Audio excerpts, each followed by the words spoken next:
Hey guys, welcome to episode 235 of my show, Mel's Mat Chat. You're probably wondering where the fuck I've been. So take a seat.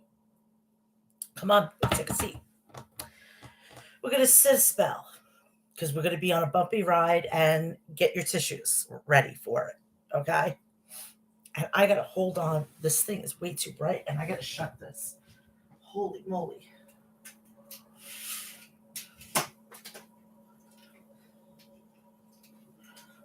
Oh, that's much better.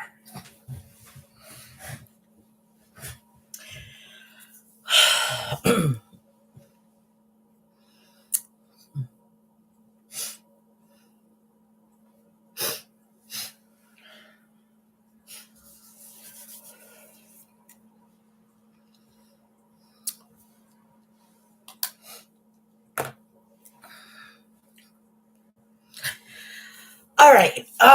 We're not gonna wait. We're gonna. This is live. This is the whole giddy up. Okay. You're probably wondering what the heck happened to me. Well, let's get back to before WrestleMania. Before my life decided to implode on me. Um, I go see my son every other weekend. So Friday night, everything was fine, whatnot. I think I just did my show, I think, if I'm not mistaken. Um, I get ready, talk to my son's school, whatnot, go to bed. Finish watching SmackDown, Rampage, the whole nine. I go to bed, wake up the next morning, everything is fine. Just didn't feel like getting up at 4 o'clock in the morning, but that's every other Saturday. So I get up, wash my face, brush my teeth, the whole kit and caboodle. I go to the kitchen where I'd have to go through my mother's room, which is technically a living room, and I would be able to access the kitchen.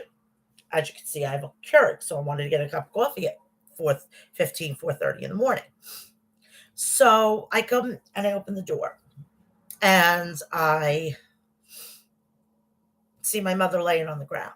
Thinking maybe she got a little dizzy or she's having her back seized up or something like that. I said, "Mom, what are you doing? What are you doing? Get up." Um, and her face was really, really white. So I was like, what the heck is going on? I go and turn the light on, and she doesn't look so good. Her because she wore dentures, so she was like this, and it was all wrinkly and stuff like that. She had black, all her whole eyes were black. Okay, white as can be. I don't know if this happened one before I went to sleep or whatnot. I try to wake her up. I smacked her and whatnot, and she wasn't responding. So I ran up and I said, "I think my mother's dead." And I go grab my phone. I race, dial 911. I go and upstairs to my guardian angel. She's my sister, and she comes down and she sits with me. The paramedics came and whatnot. My mother passed away on March 26th of 2022. And it's been rough. It's really been rough. I've been under a lot of stress. This was totally sudden. Right now, I am looking at my mother's ashes. It's right on my kitchen table. This is my kitchen. Okay. I don't. My mother died, and I had to take 2 weeks. And unfortunately, I was so pissed because it was WrestleMania. But I completely understand. I completely understood it. I knew what I had to do. My dad came in, my family just took care of me whatnot. It's been hard the past 3 weeks, 3 weeks tomorrow. And I don't know how I'm getting through this without losing my mind. But it's been it's been a process, and I had to take some time away. Hopefully you understand that. It's been it's been crazy. It's been crazy, dealing with adult issues, dealing with like adult stuff. And um I'm going to tell you, I was sheltered pretty much my entire life until I was 18, 19 years old. My parents wanted to preserve my innocence, and I could completely understand. I just thought I was going to have another 10 years with my mom, and she's gone now, and there's no coming back. And it is the worst pain to lose a parent, and I've now experienced it.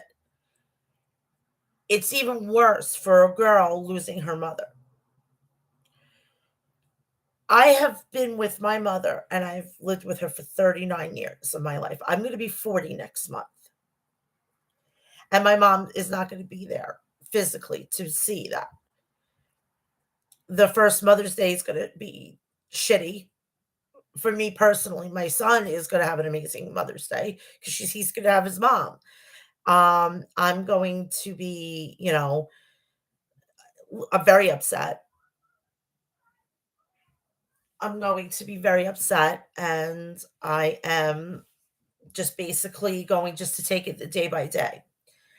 So, we haven't had anything for my mother. We haven't had a funeral. We haven't had anything. We're going to have a funeral mass this September. I will be I can't believe this. I will be giving my mom her eulogy, and I don't know what to say. I'm probably not going to be able to write it down. I think I'm just going to wing it. It For a woman that didn't want to have nothing to do with like being like waited on or doted on or fawned over. I put out a Facebook page post on my local mom and pop page, and it's outpouring support. I am so fortunate to have people that loved my mom so much, and she made a big impact. And I'm gonna miss her. I'm gonna really miss her. And I haven't got married yet. I'm a single mother, and it's gonna kill me even more for when I do meet that special someone, and I do settle down, and I have a husband or a wife, that she's not gonna be there to do the motherly things, like fix my hair, help me with my outfits, or because I'm not gonna wear a dress. Sorry. Like, no, this is not happening. Uh, but that stuff, and it's going to be really weird not having her there. And for the good things that come in my life, I and I can't um say this more than enough. For the people who do listen to me, the people who look at my videos, I am telling you, if you have your mother still alive or a mother figure or whatnot, please do not take advantage of that, because I am telling you, you only have one mother. You only have one person that's maternal to you. You enjoy them, especially this weekend because it is Easter weekend.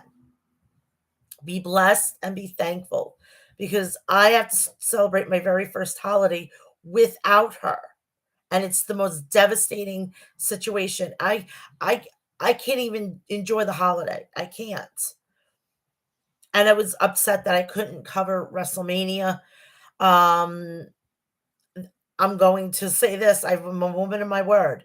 I'm waiting for the shirt to come in. Once it comes in, I will be putting it on air.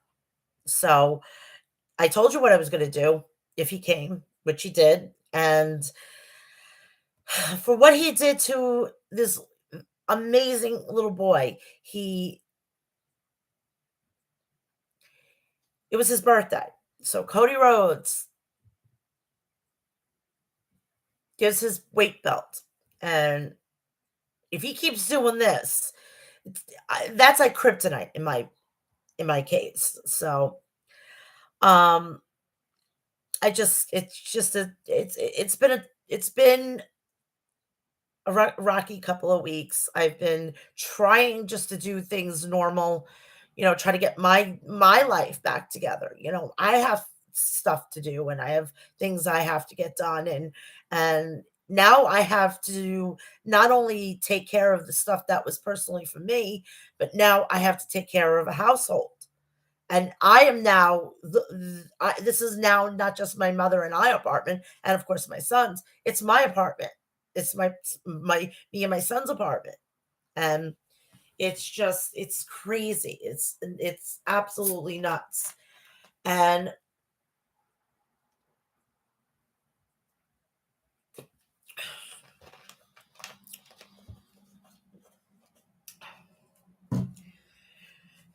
I'm just all over the place. But this show is dedicated to my mom. My mom is right here, right on this in this box. Her name was Donna A. Klein, and she was born in March 11th, November 11th, and I'm not going to tell you how old she was because then you could. I don't want to give that much information, but she'll be sorely missed.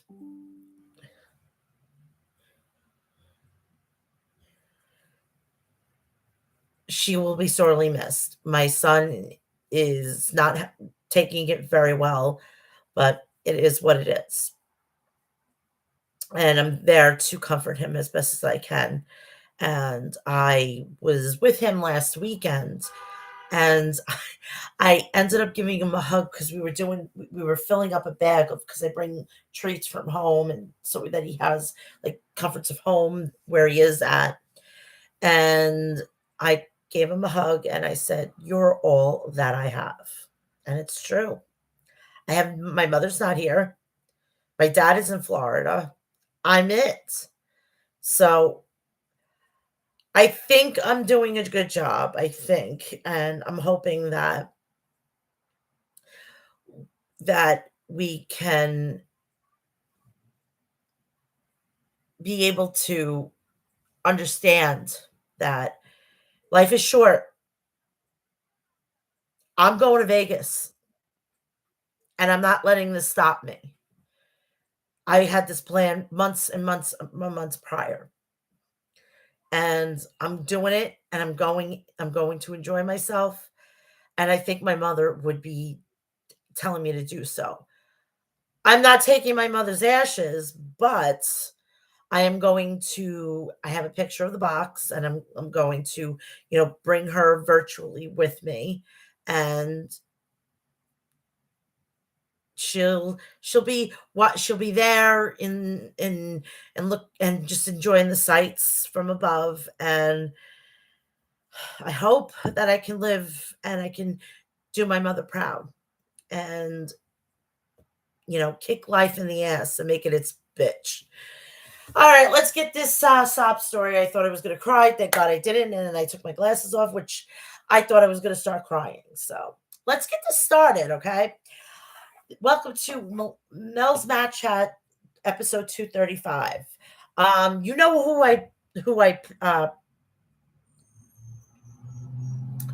I promote. I'm wearing one of them, Maestro Classics. Please go to maestrosclassics.com and get all your beard essentials there. Please go check out Liquid Death, best seltzer on the planet, delicious, at liquiddeath.com. Go check out deathwishcoffee.com.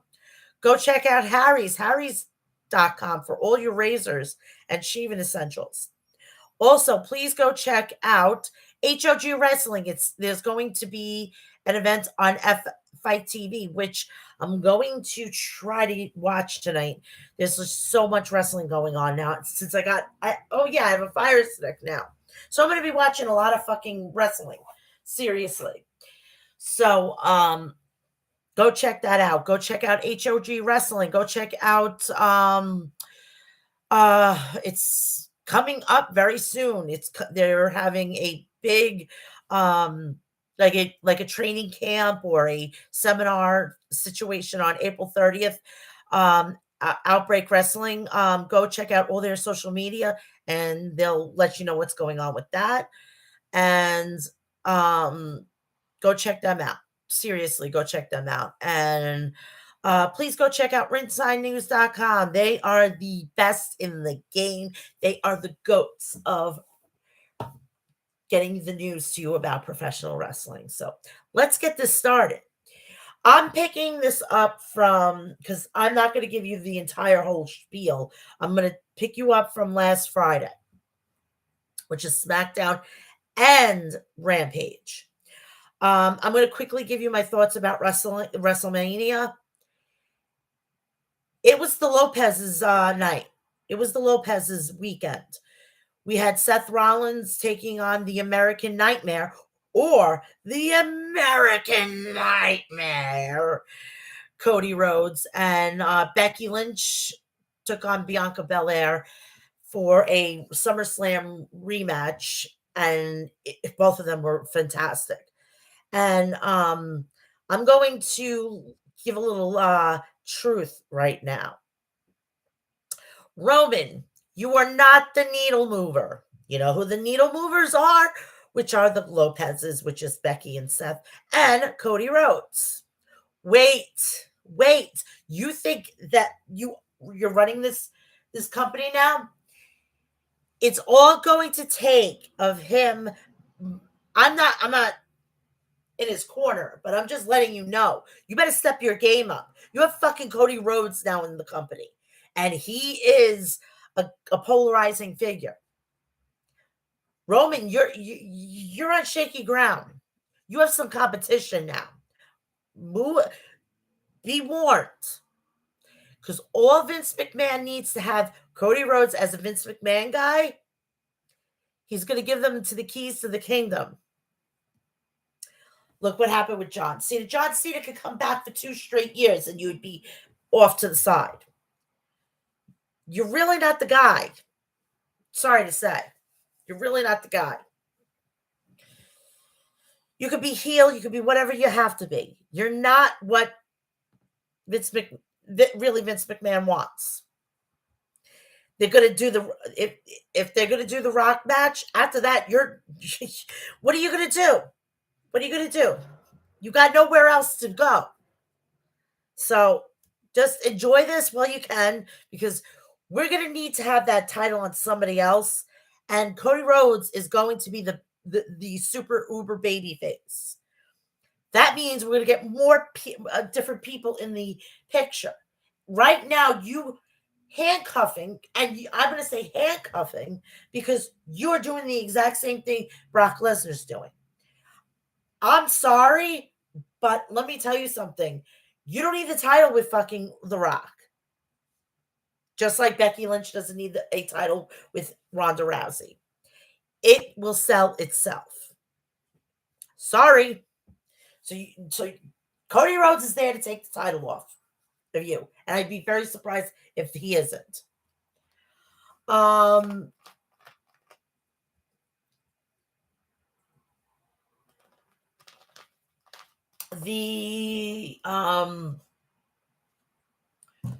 Overall, it was enjoyable. It took my mind off a lot of things. Stand and Deliver was decent. I don't understand the booking about it because of what is going on right now. And MSK, the guy that got fired should be brought back because his ex-wife is jealous. Kimberly. She's jealous because she couldn't hack it when she was in WWE. So she is now going to make sure her soon to be ex-husband doesn't even get a decent run in NXT or WWE, because I could have seen them, and I kid you not, they could have been the next Hardys, or possibly the Young Bucks, or who else?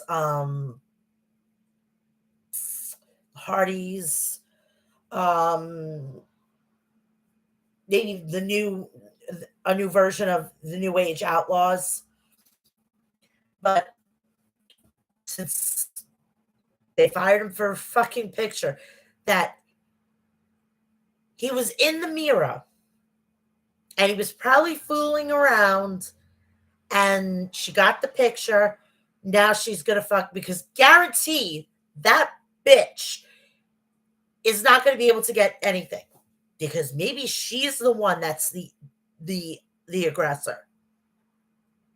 So for the people who take pictures and stuff like that, and whoever does this to somebody else has this done again, I'm done.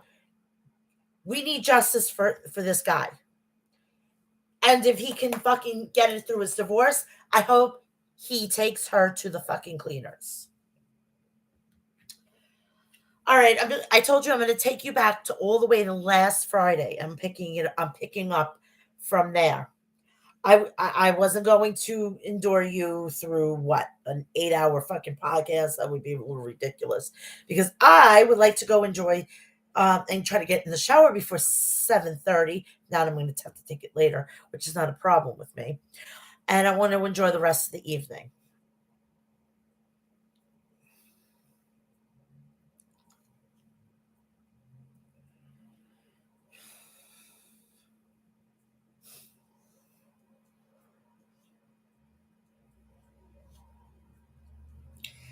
I have to find.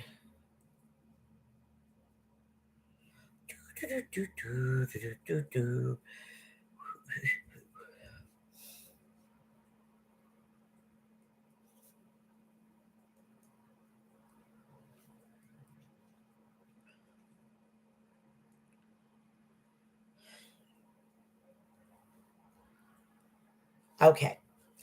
Last SmackDown last week, which was April 8th. This was, I believe, this was the Fallout show to from WrestleMania. I gotta clean my glasses because I can't see then. This thing keeps popping out because I'm talking, so okay.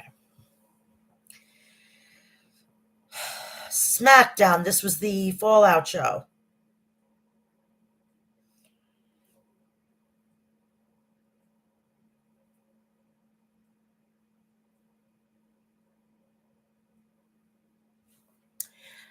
Last week's SmackDown kicked off with Kayla Braxton introducing Ronda Rousey, who makes her way down to the ring. Rousey says she didn't come here to make excuses for her loss at WrestleMania. Rousey says she tapped out Charlotte Flair, but not when it counted, and she wants a rematch. And at WrestleMania Backlash, she challenges Charlotte to an I Quit match. Charlotte appears on the Titantron, where she says that Rousey couldn't win when it mattered. And Charlotte denies the challenge and tells Rousey to get to the back of the line.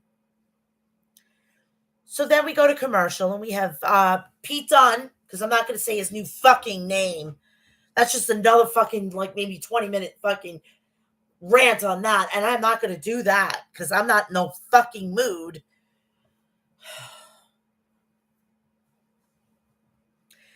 Pete Dunne versus Xavier Woods. The match begins with a lockup, followed up with a lariat from Pete Dunne. Dunne hits a series of right hands to Woods on the mat. Dunne dodges a corner splash, causing Woods to crash to the corner. Dunne rolls out of the ring, and Dunne dodges a dive from Woods, and Dunne slams Woods off the ring apron. We go to a commercial break. Back. The match continues with Dunn hitting multiple forearms strikes and covering, going for a cover for two. Woods avoids a lariat to hit a forearm and then a heel kick. Woods avoids a suplex and hits an enziguri. Dunn hits a kick to the back of Woods' neck, and Dunn covers for a two. Woods avoids a running knee and gets an inside cradle for a three count. Winner Xavier Woods. What is this? What is this going to prove? You have Pete motherfucking Dunne, coming from NXT UK, where he was the now the second longest reigning UK champion, to now jobbing to the fucking New Day. Oh, that's right. We can't call him the New Day, right?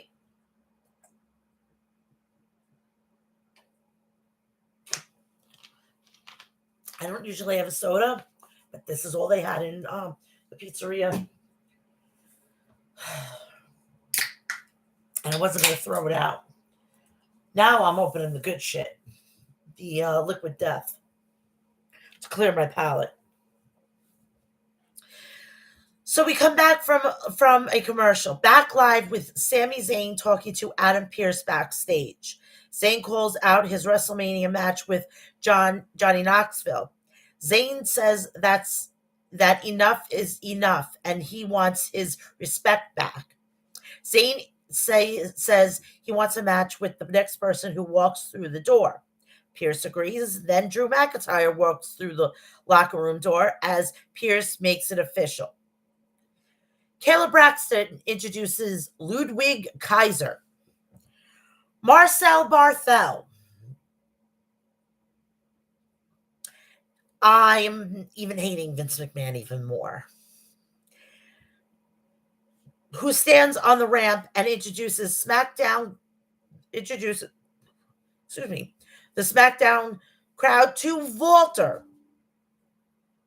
Walter, making his SmackDown debut.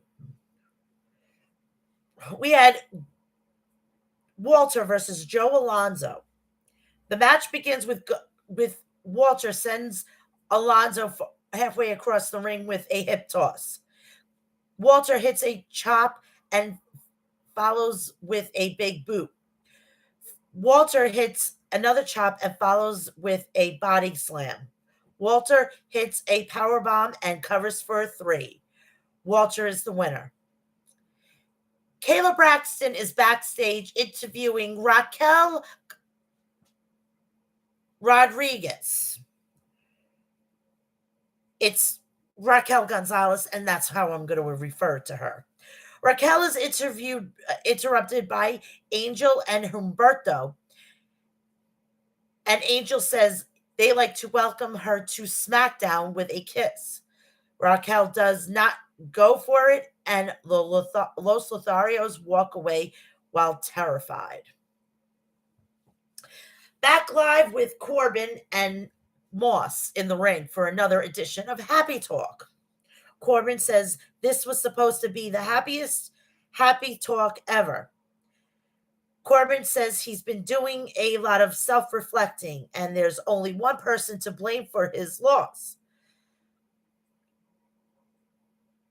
And it's Moss.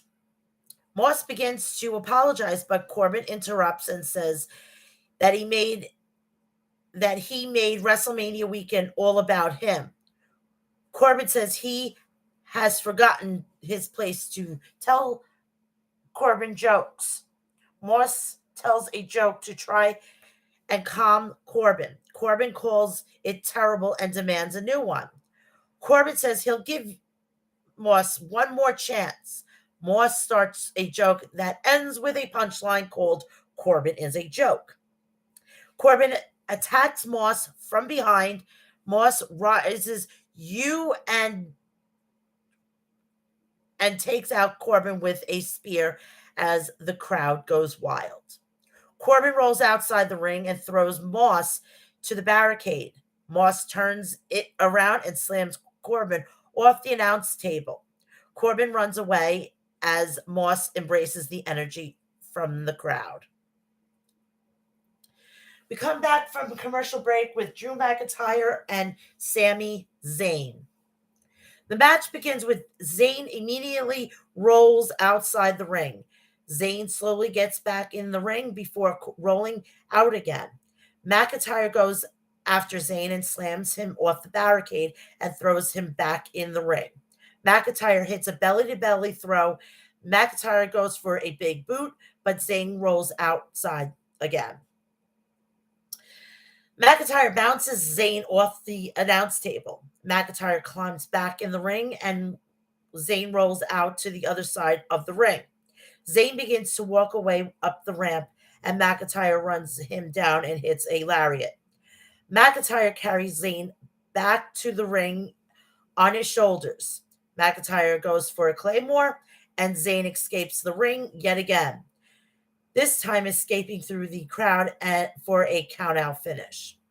Winner by countout, Drew McIntyre. We come back from a commercial break. We have a returning Lacey Evans, and she's in a backstage promo. Evans runs down the part of her childhood story where she mentions her father's struggle with addiction, and when she was very young, her mother took her and left Lacey's father. Evans says that her life story has made her tougher and able to adapt, and that it has made her a caring mother, wife, sister, United States Marine, and WWE superstar. I don't know if everybody can remember. You can't go back because everything's probably erased. But I did say that Lacey Evans should have came on like the way she came on this last Friday, and been that Sergeant Slaughter when he was with the Corps, not the Corps, with General Annan and all that stuff. That would have been good. And then she could come back, do the face turn, and she's back as that proud American, and she's embracing everything, and since she became a mother for the second time, she's embracing everything. And that's how you do a ultimate baby face.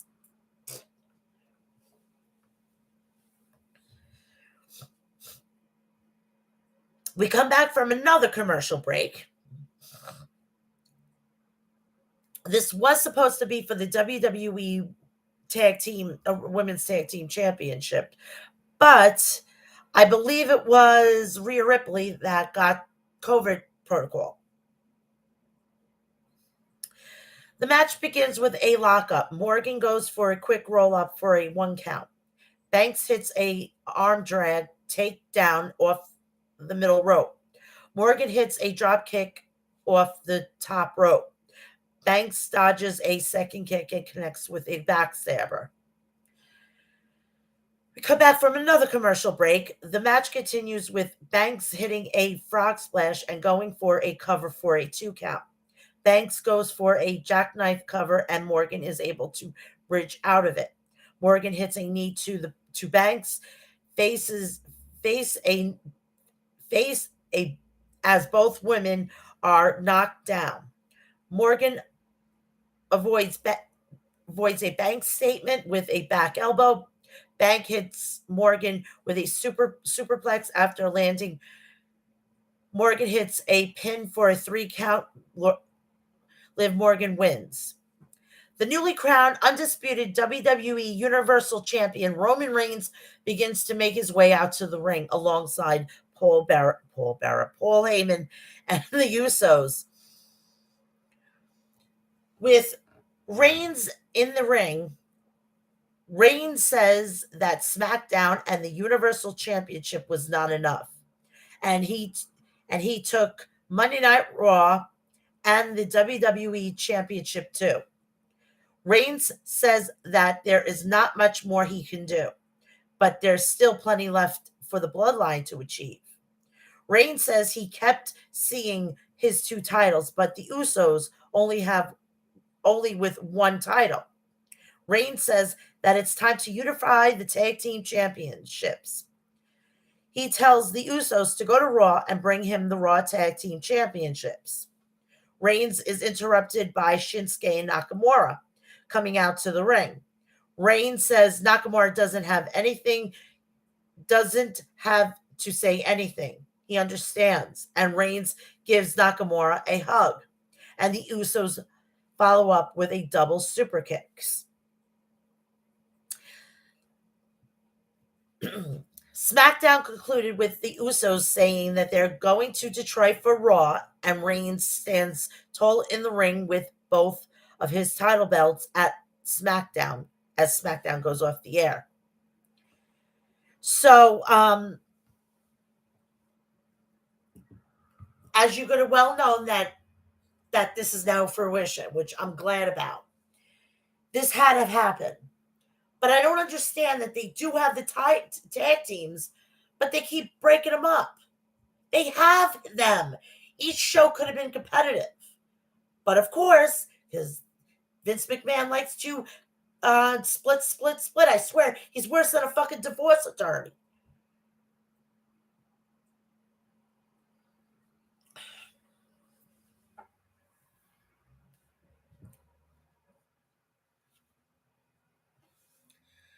On to a Rampage from last week.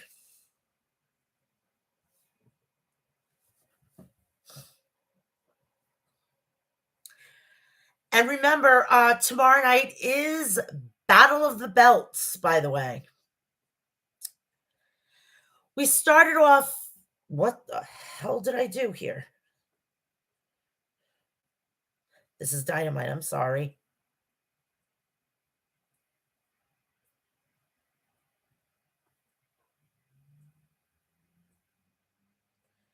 And I did it again. I got to go back. I'm losing my brains this week.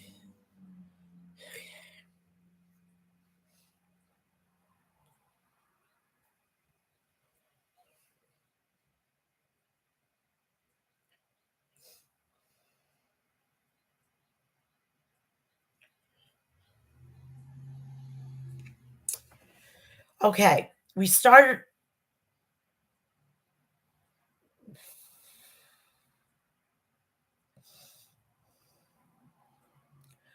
Why am I not getting this? Oh, because it says Dynamite. That's why. Hello, Malaysia.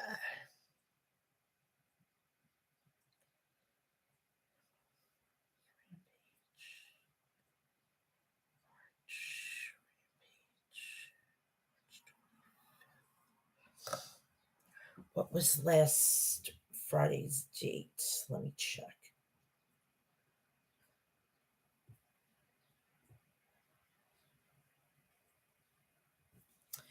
I'm going to check the date from last week because I took the wrong notes down. I'm an idiot this week. Last week was the 8th. So, okay. Let's go back. 8th. 8th. The 8th. The 8th. The 8th.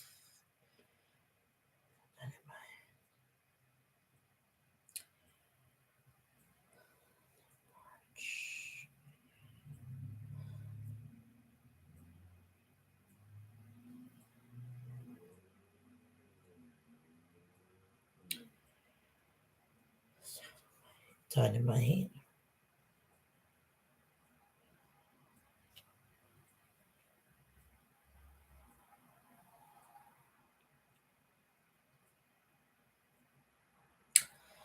Technical difficulties with my note situation here.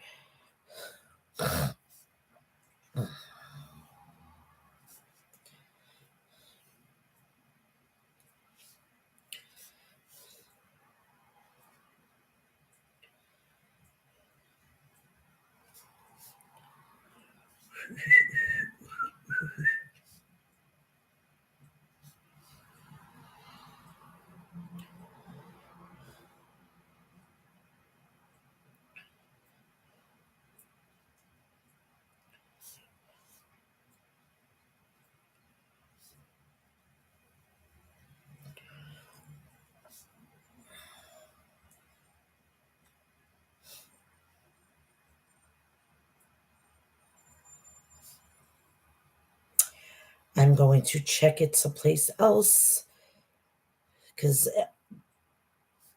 this is annoying. Results.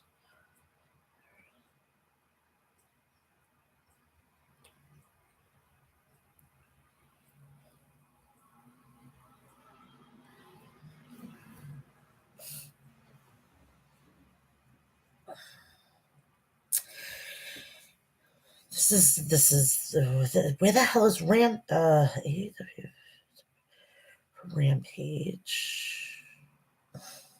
This is just a quick synopsis of what went on with the Rampage because I didn't get a chance to take quick. I just took basically quick notes. Bryan Danielson versus Trent Beretta. This match kicks things off. The crowd was pretty hot for the match as well. In the end, Danielson won via submission as referee stopped the match. Swerve Strickland versus QT Marshall. Swerve Strickland is not with a faction in AEW, but Keith Lee makes a great ally. Strickland faced Marshall in singles action this week and won by clean pinfall.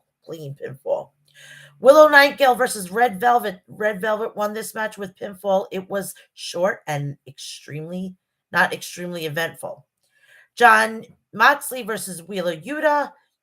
Yuta was bleeding very early on in this match.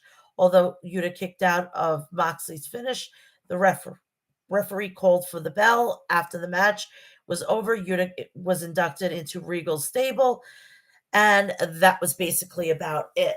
Now, I am glad that that stable is going well, and with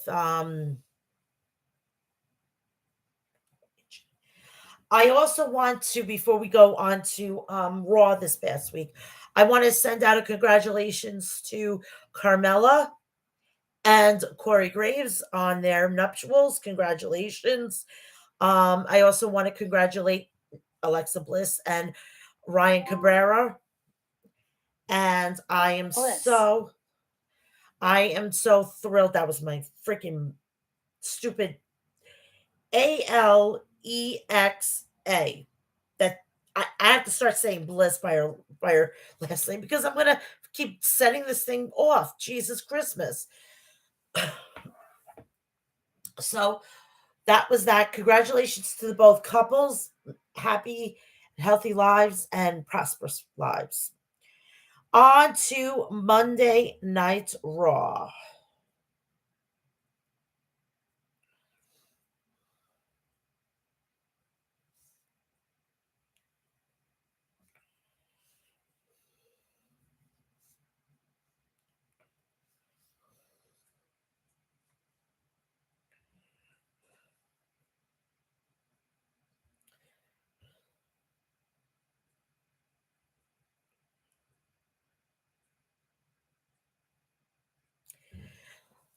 This week's Raw opens with a video package that is all about Cody Rhodes, his return, and promo on last week's show. Jerry Lawler is on commentary in lieu of Corey Graves, who just got married to Carmella. The Miz comes out to the ring for a new episode of Miz TV. He says his guest tonight is an extraordinary man who has been the talk of the town since his return to the WWE at WrestleMania and defeated Seth Rollins. But he can beat him tonight. The fans chanted yes, and Miz says their opinions hardly matter when they cheer for the Detroit Lions. Cheap fucking dig at the local fucking sports franchise.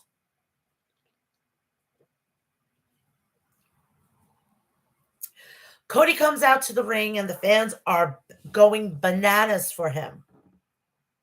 The Miz impatiently waits for Rhodes to take his seat and the fans chant Cody.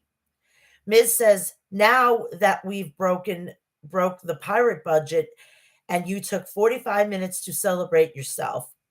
The Miz asks if Cody doesn't care about anyone but himself. Cody says, "Don't get hot," and tells Miz to not begrudge him this moment. Miz goes to speak, but Cody jumps up and poses, and the fans explode. Miz says Cody made an emotional speech last week about wanting to return to the WWE to make his father, Dusty Rhodes, proud. Miz says that that's admirable.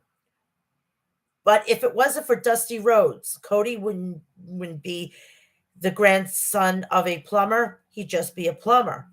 Cody says that's clever, but being a plumber would be pretty good right now because Miz is full of shit.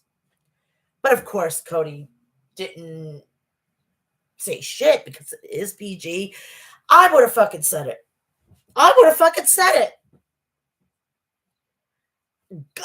Let me tell you something. Fucking Cody Rhodes could probably fucking pay for the censor to say shit one time. Cody says Miz hasn't changed at all. He's obnoxious, carny, and he embraces it. But that makes Miz reliable. Cody asks Miz if he looks the same. He says he has been very busy for 6 years and it given him a crystal clear clarity about what he needs to do. Win the WWE Universal Championship belt. Miz says it's a title because belts hold up your pants. Okie dokie. Miz says he heard that Rollins wants another shot at Cody and he doesn't like his chances. And he doesn't like his chances tonight against him either. At WrestleMania, everyone was talking about Cody, but Miz didn't have to hide and sneak in to surprise everyone. He single-handedly destroyed the Mysterios and embarrassed Logan Paul. He doesn't have to sneak in because, quite frankly, you don't put people in their sleeves. Quite frankly, Miz, you don't put asses in seats. Unfortunately, Cody does.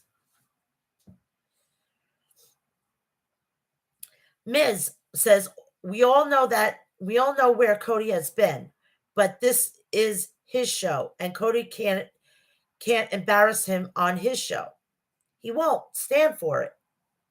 Cody holds up a hand and tells Miz to settle down. Cody Rhodes says he respects Miz and all his accomplishments. He gets the sense Miz is being hostile because he feels threatened by him. Cody says he has no issue with Seth Rollins. He gave him a great fight and he'd be happy to have a rematch.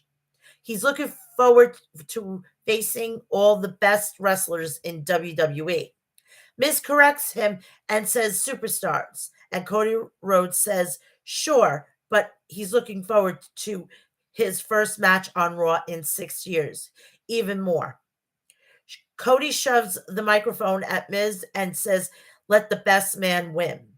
Miz tries to attack him, but Cody sends him over the ropes, and Miz is livid. During this, while we were watching the replay of SmackDown where Roman Reigns told the Usos to go to Raw and get the Raw Tag Team titles, RK Bro will be facing Alpha Academy later tonight. There was this kid that was, if you're going up the ramp, it was on your right-hand side. So he asked Cody Rhodes, can I have the weight belt? It's my birthday. He said, absolutely. When I come back out, I will hand it to you. And he's a man of his word. He actually did it. I gave him so much respect that I was getting scared. If he keeps doing this stuff, my God, seriously. So we were supposed to have Rey Mysterio versus Veer Mahan, but they changed it up. I think Ray was in some sort of protocol, or he was he was selling his um, injuries from last week. I don't know.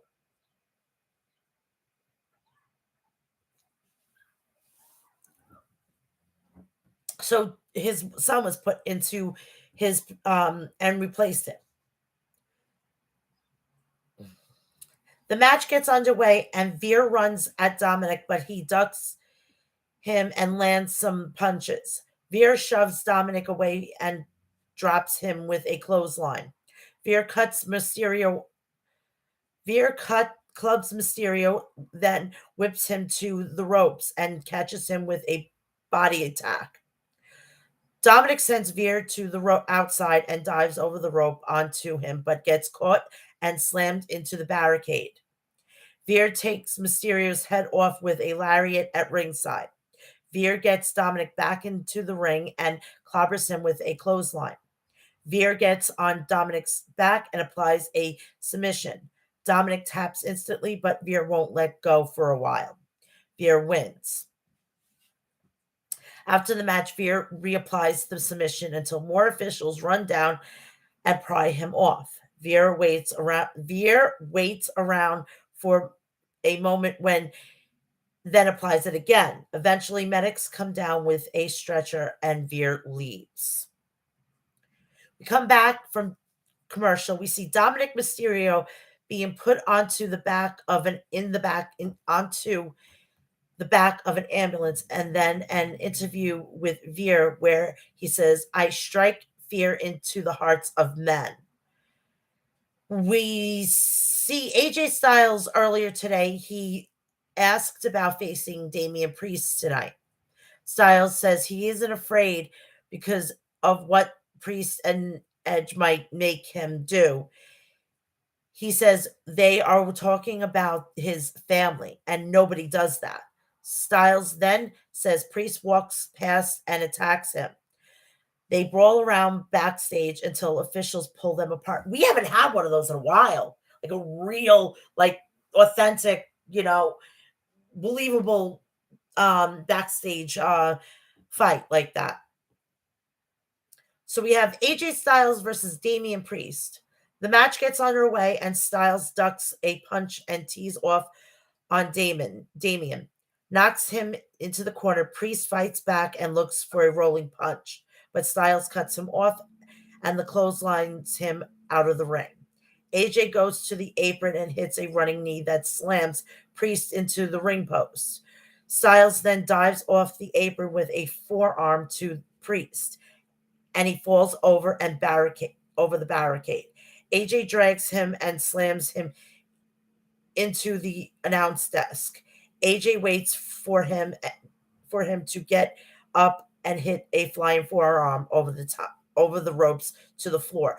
They were promising the Miz and Rhodes at the 9 o'clock hour. So this was fucking weird the way they finished this up. It should have been maybe a double count out, and then everybody would have never.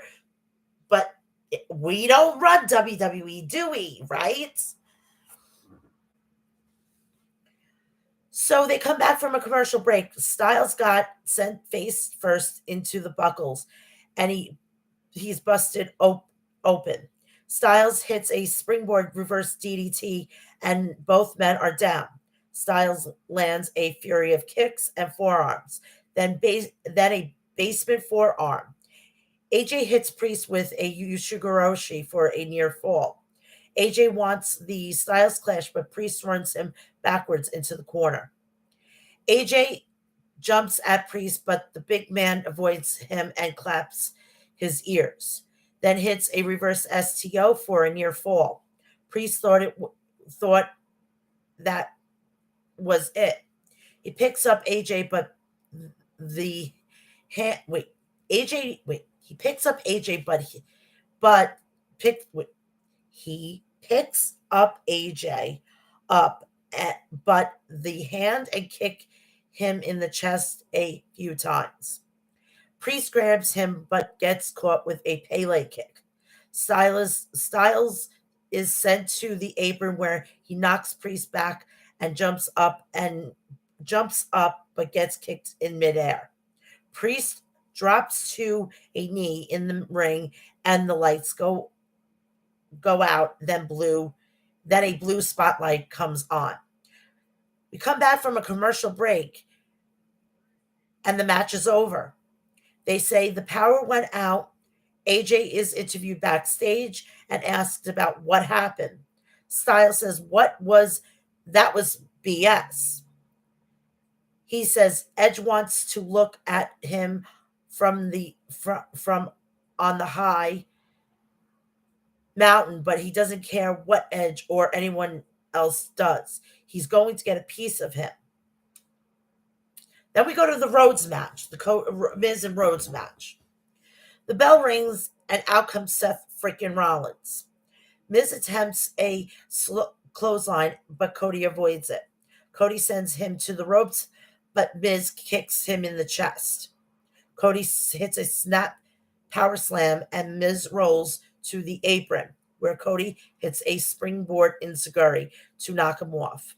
Cody chases Miz back into the ring and attempts a Cody cutter, but Miz grabs him, looking for a skull-crushing finale, but he gets pushed off.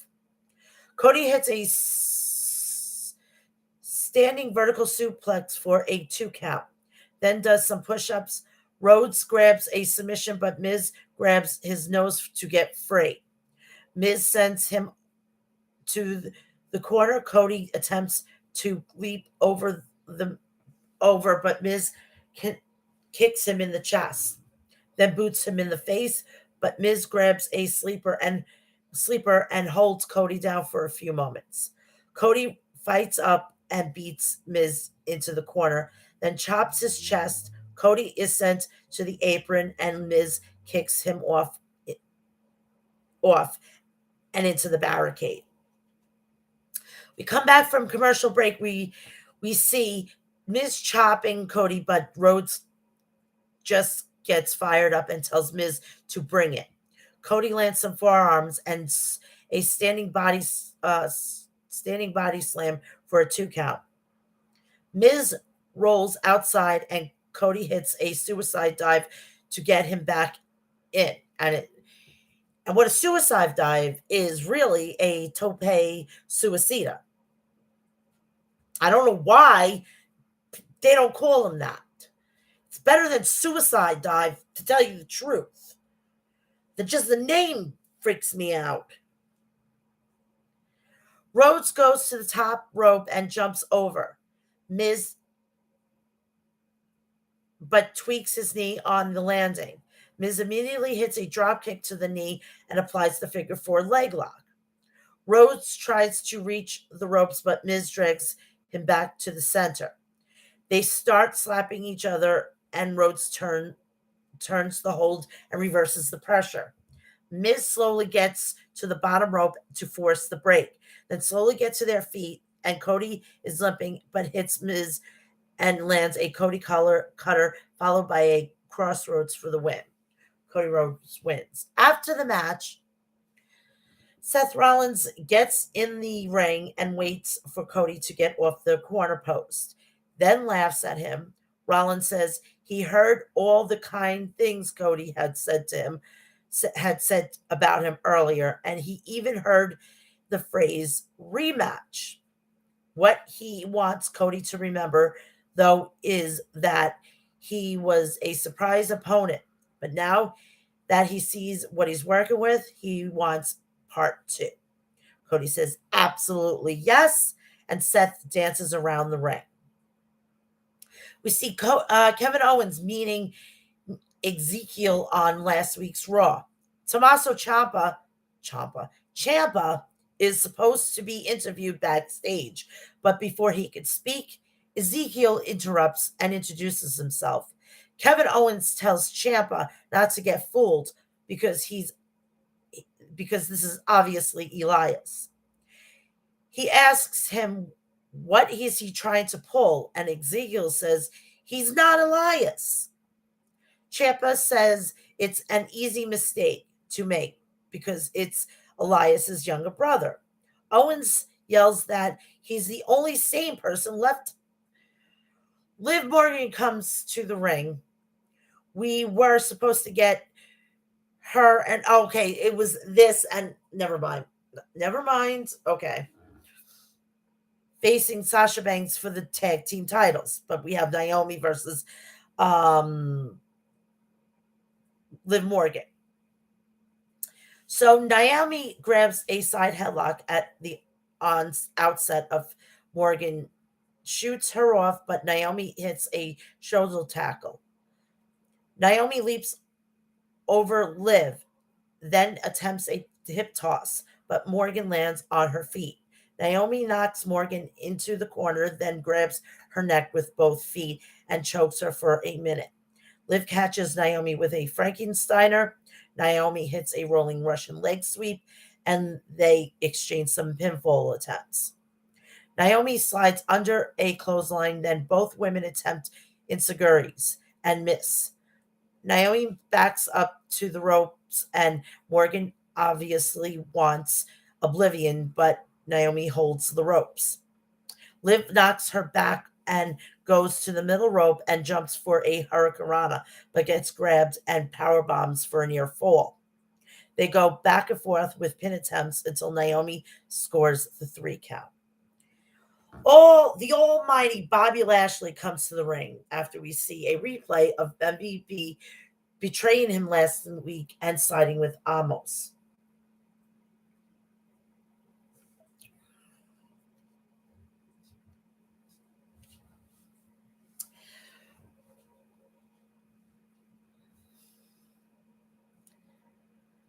So we come back from a commercial break.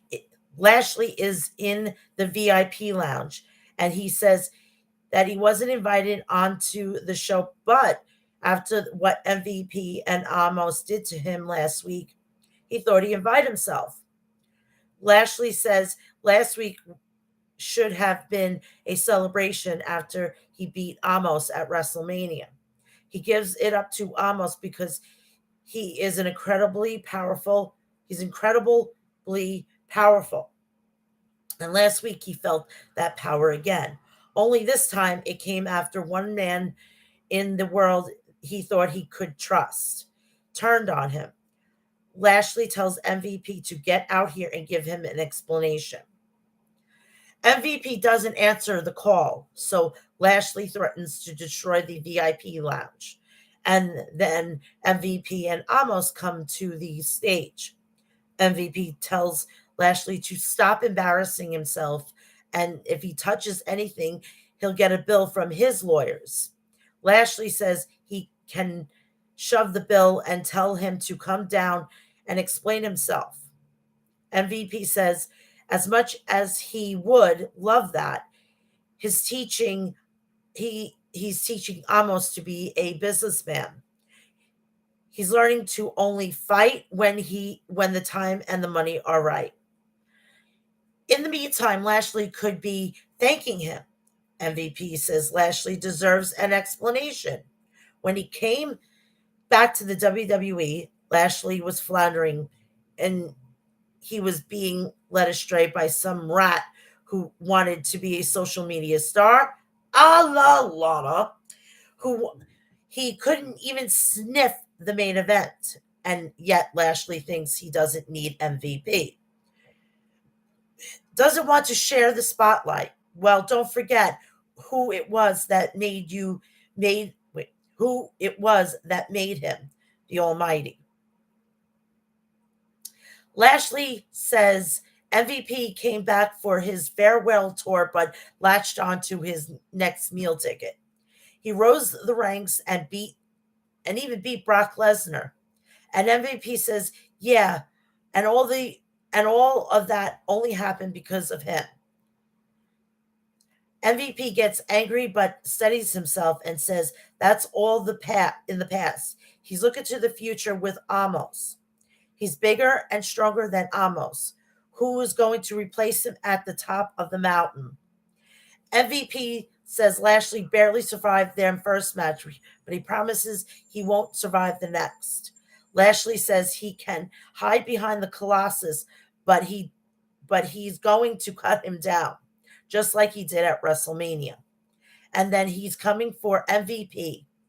Lashley proceeds to destroy the VIP lounge while MVP and Amos look on and laugh. R-Truth and Reggie and Akira Tozawa come out from a room backstage where Tozawa's bachelor party was supposedly just held. Reggie says that was the best party ever. Truth shouts at Reginald that he can't leave the 24/7 championship and Dana Brooke at the bachelorette party. So they all run to the crash the party. We come back from a commercial break. Austin Theory is backstage with Sonya Deville and Adam Pearce. And guess what?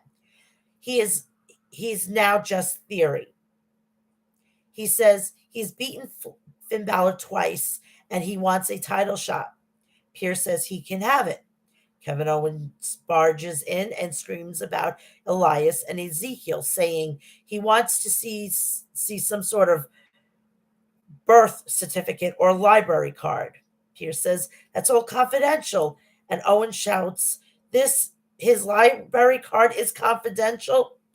Well, technically it is because it has your address on it, so you really don't need to know that.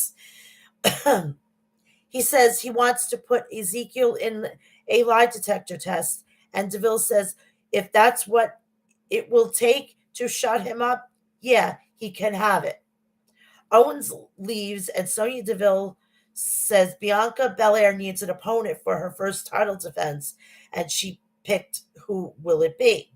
Pearce asked who, and Deville says she doesn't have time to explain it and walks off.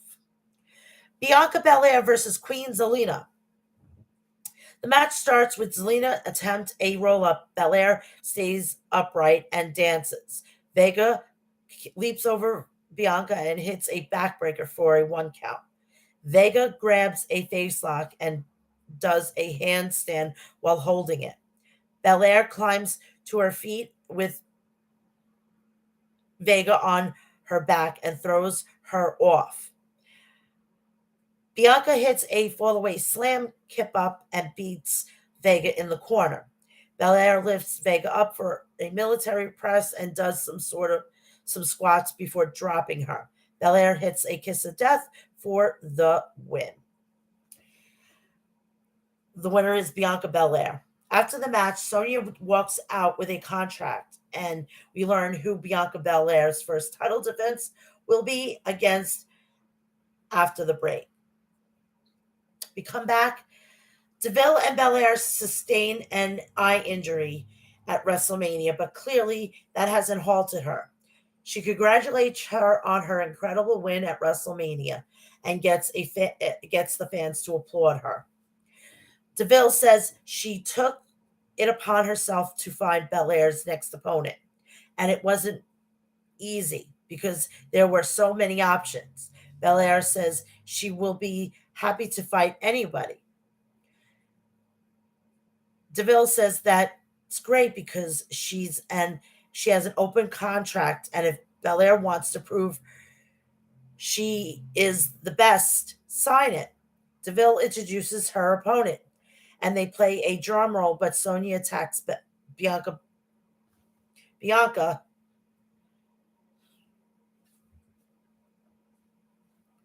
from behind. Deville slams Belair and says she is Bianca's next opponent.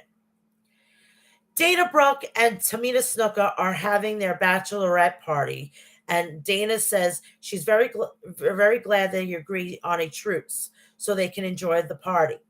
Los Lotharios appeared and kissed them both on the cheeks. Nikki Ash then shows up and says she brought a surprise, and it's 2 male strippers. Tamina rips the shirt off one, and he's a referee. Then Nikki rolls up Dana, but Snuka knocks her off. Tamina throws Nikki onto the bar and drags her along. R-Truth then stops everyone fighting and says nobody loves the 24/7 championship more than him, but this shouldn't be about love. Truth got ordained, and he wants to officiate both weddings next week. But until then, nobody can try and pin Dana. They all agree and start dancing, but Truth looks like he's got a plan in mind. We come back from a commercial break, and Sonya Deville is stopped by Pierce backstage. He says what Deville just did is a massive abuse of power, and asks who she thinks she is. Deville says she didn't do anything wrong.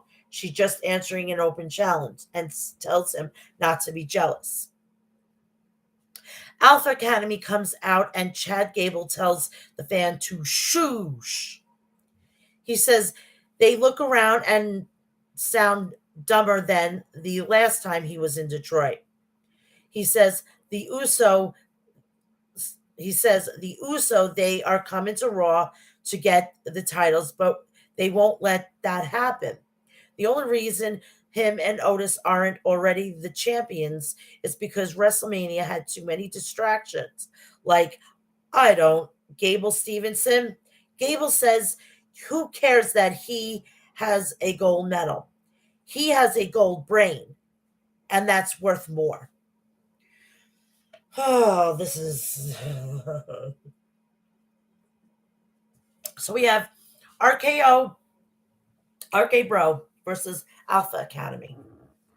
Riddle starts with Gable and gets sent into the corner, but drops him with a kick to the chest. Orton tags in and stomps Gable digits. Then Riddle tags back in.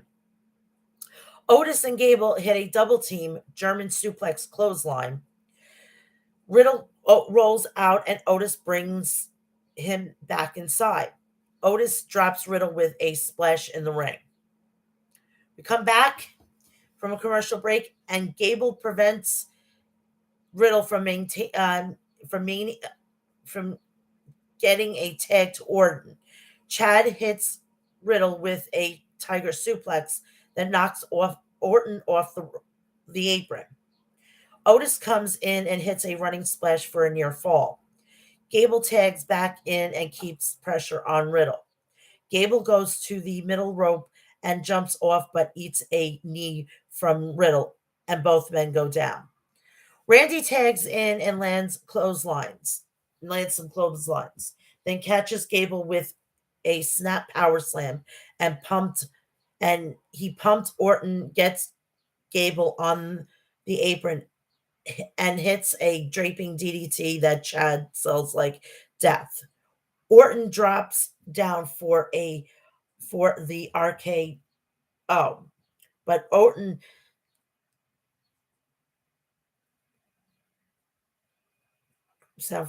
down for an RKO, but Otis Gable spins around and spins him around for a backslide pin and a near fall. Orton pops up and hits an RKO, and Riddle prevents Otis back inside the ring. Winners are RK Bro. RK Bro is celebrating when we see two black SUVs appear backstage. The Usos step out and ask where RK Bro are. We come back from the commercial break. RK Bro are still in the ring and waiting for the Usos, who make their entrance a moment later. Orton says he was beginning to wonder if they were ever going to show up on Raw. Apparently the big dog lets his bitches off the leash, and here they are. Jay says they know why they are here. They are all ready for the longest reigning SmackDown Tag Team Champions ever. And now they want the Raw ones too. They want a unification match. Riddle asks if he likes that. Thanos putting the Infinity Stone in the gauntlet, and Jay says yes. They have the blue one. Now they want the red ones. Orton starts to question them, but out comes the Street Profits. I want to stop right here for a second. The Street Profits have nothing to do with this now. They've been beaten. They need to fucking stay gone for a while. And they also need to turn heel. But they're not going to turn heel because Bianca Belair is fucking a face right now. So we're in a conundrum. I mean, fucking Naomi is a fucking face. The Usos are supposed to be heel. It's a very simple situation. Okay?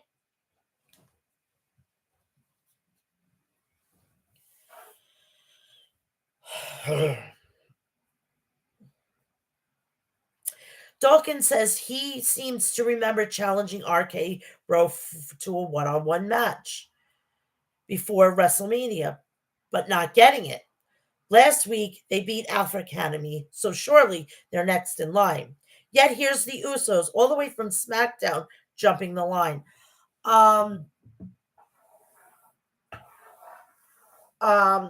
They're not jumping the line because there is no fucking line. Idiots. Jay said there is no line. There's only the bloodline. I love it. Usos definitely, hands down. Ford says they'll be damn happy to beat the Usos in order to get their title shot against RK Bro because they want the smoke. Orton tells them all to shut up and says, we all want to see a fight right now, about now. So how about it? The fans go crazy and the match is up next. We see for the umpteenth time the Profits versus the Usos. We return and the bell rings. RK Bro are at ringside for this one. Jimmy and Ford start the proceedings, and Uso runs to the ropes and hits a shoulder tackle to Ford. Jimmy looks at Orton and as he turns around and drops Ford with a drop kick. Montez fires back with some chops, and Dawkins is tagged in, and they double team Jimmy. Dawkins goes for the cover, but Jimmy kicks out. Dawkins connects with a spinning elbow in the corner and covers, but Jimmy kicks out again. Jay tags in and double teams and they double team Dawkins. Angelo slams Jay onto the mat, then sends Jay to the ropes, and Jimmy tags in again. The Usos double team Dawkins, then Jimmy connects with a knee to the back of the head. Jay is tagged in and applies a chin lock in the middle of the ring.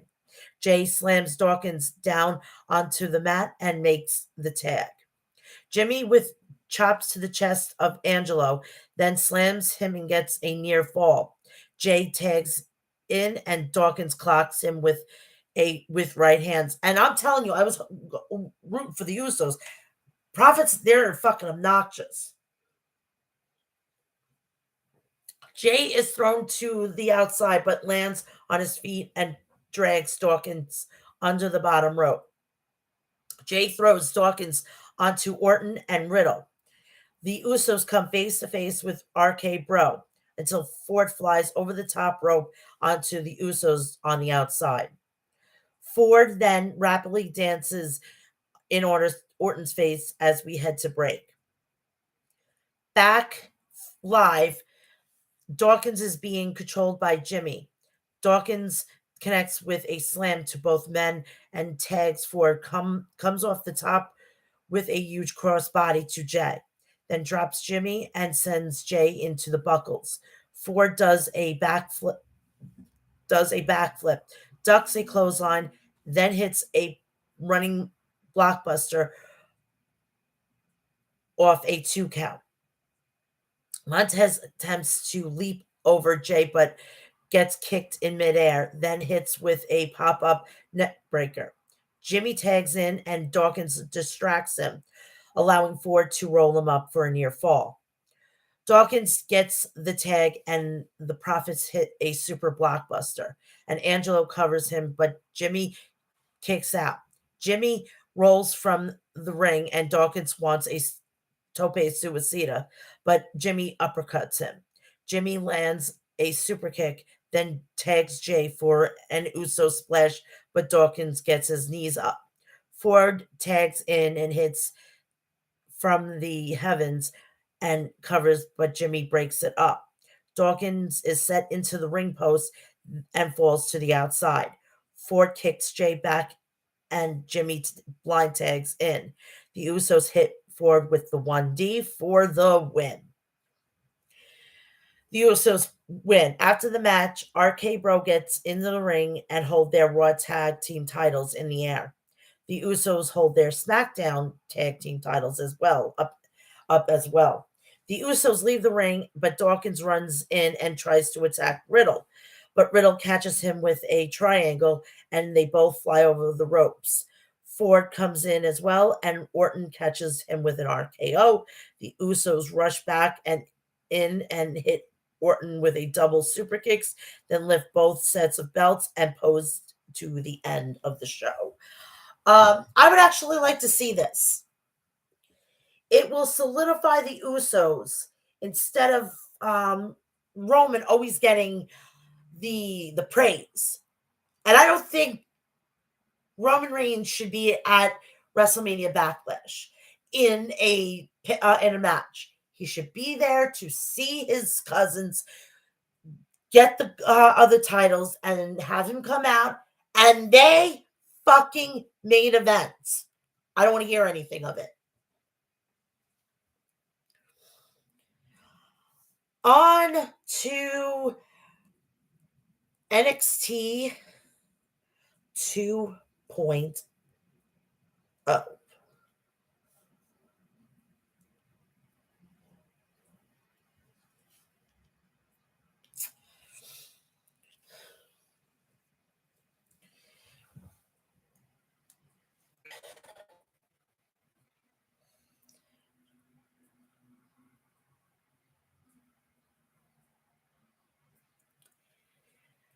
This week's NXT opens with a look back at last week's main event, which saw Braun Breaker defeat Walter to retain the NXT championship.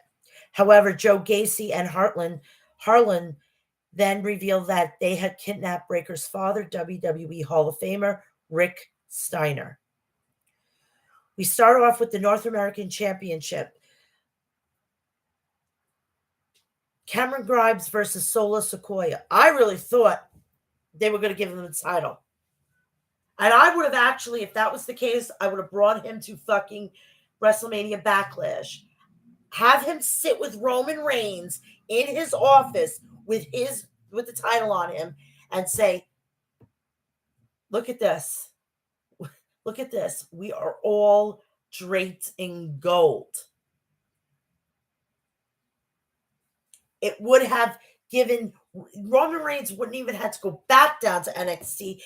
Just that alone would have upped it and made the title even more important. But that's just neither here or there. The match starts and they feel each other out for a bit.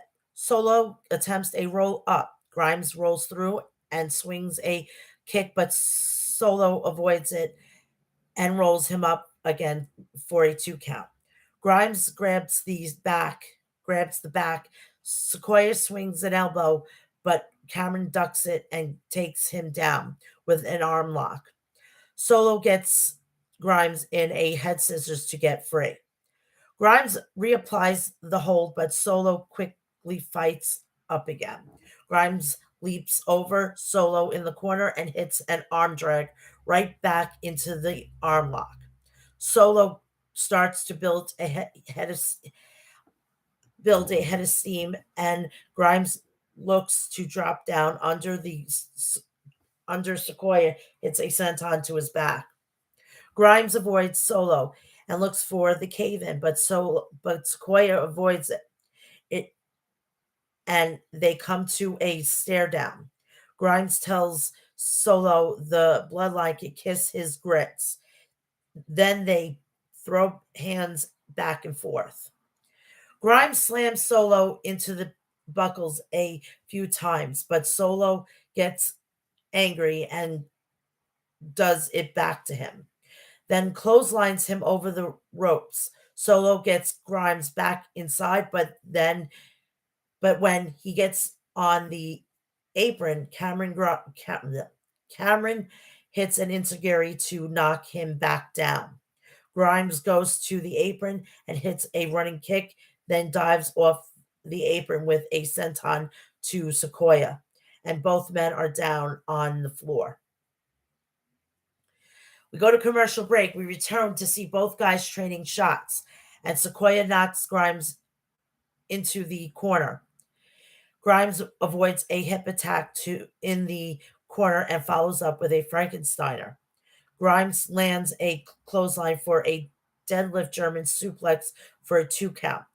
Grimes wants the cave in, but Solo hip tosses him into the buckles, then hits a hip attack for a near fall. Both men trade blows back and forth, and Solo sends Grimes into the corner. Grimes knocks him away and goes to the middle rope and jumps over Sequoia and connects with a spinning cross body slam for a near fall. Grimes runs for the cave in again, but this time Sequoia catches him in air with a Samoan drop for a near fall. Sequoia goes up top and Grimes quickly jumps up with him, and they trade punches until Cameron gets knocked back down. Trick Williams comes running down the ramp and tries to pull Sequoia off the ropes, but Solo kicks him away, then hits a splash to Trick on the floor. Sequoia gets back in the ring, and Grimes catches him with a cave-in for the win. Cameron Grimes retains. As soon as the match was over, Carmelo Hayes joined Trick Williams and beats both Sequoia and Grimes down in the ring. Hayes lifts the North American Championship and poses with it. We have a 5-way gauntlet match tonight to decide who wins the vacant NXT tag team titles. Grayson Waller and Sanga interrupt the commentators, and Waller says he and Sanga are going to win the titles because Sanga is pissed that they have to face 4 other teams to get what they already deserve. I would have actually just handed it to them, because then Grayson Waller will get even more heat, worse than what he did with Johnny Gargano.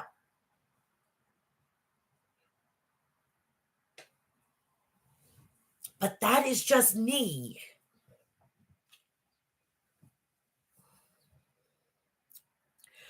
Come back from commercial. NXT champion Braun Breaker comes to the ring. Braun, if Joe Gacy was looking to get his attention, he succeeded. He says his father is home now, safe and sound, but Gacy has some nerve pulling that crap last week. His father gave 20 years to this business, a Hall of Famer and a legend. So how about Gacy come out to the ring and they can see how tough he really is. Gacy appears on the screen and he's outside with a fire burning in front of him. Gacy says he knows more about Breaker now after spending some time with his father. He pulls out the Hall of Fame ring that Steiner recently got and says this represents his father's life's work.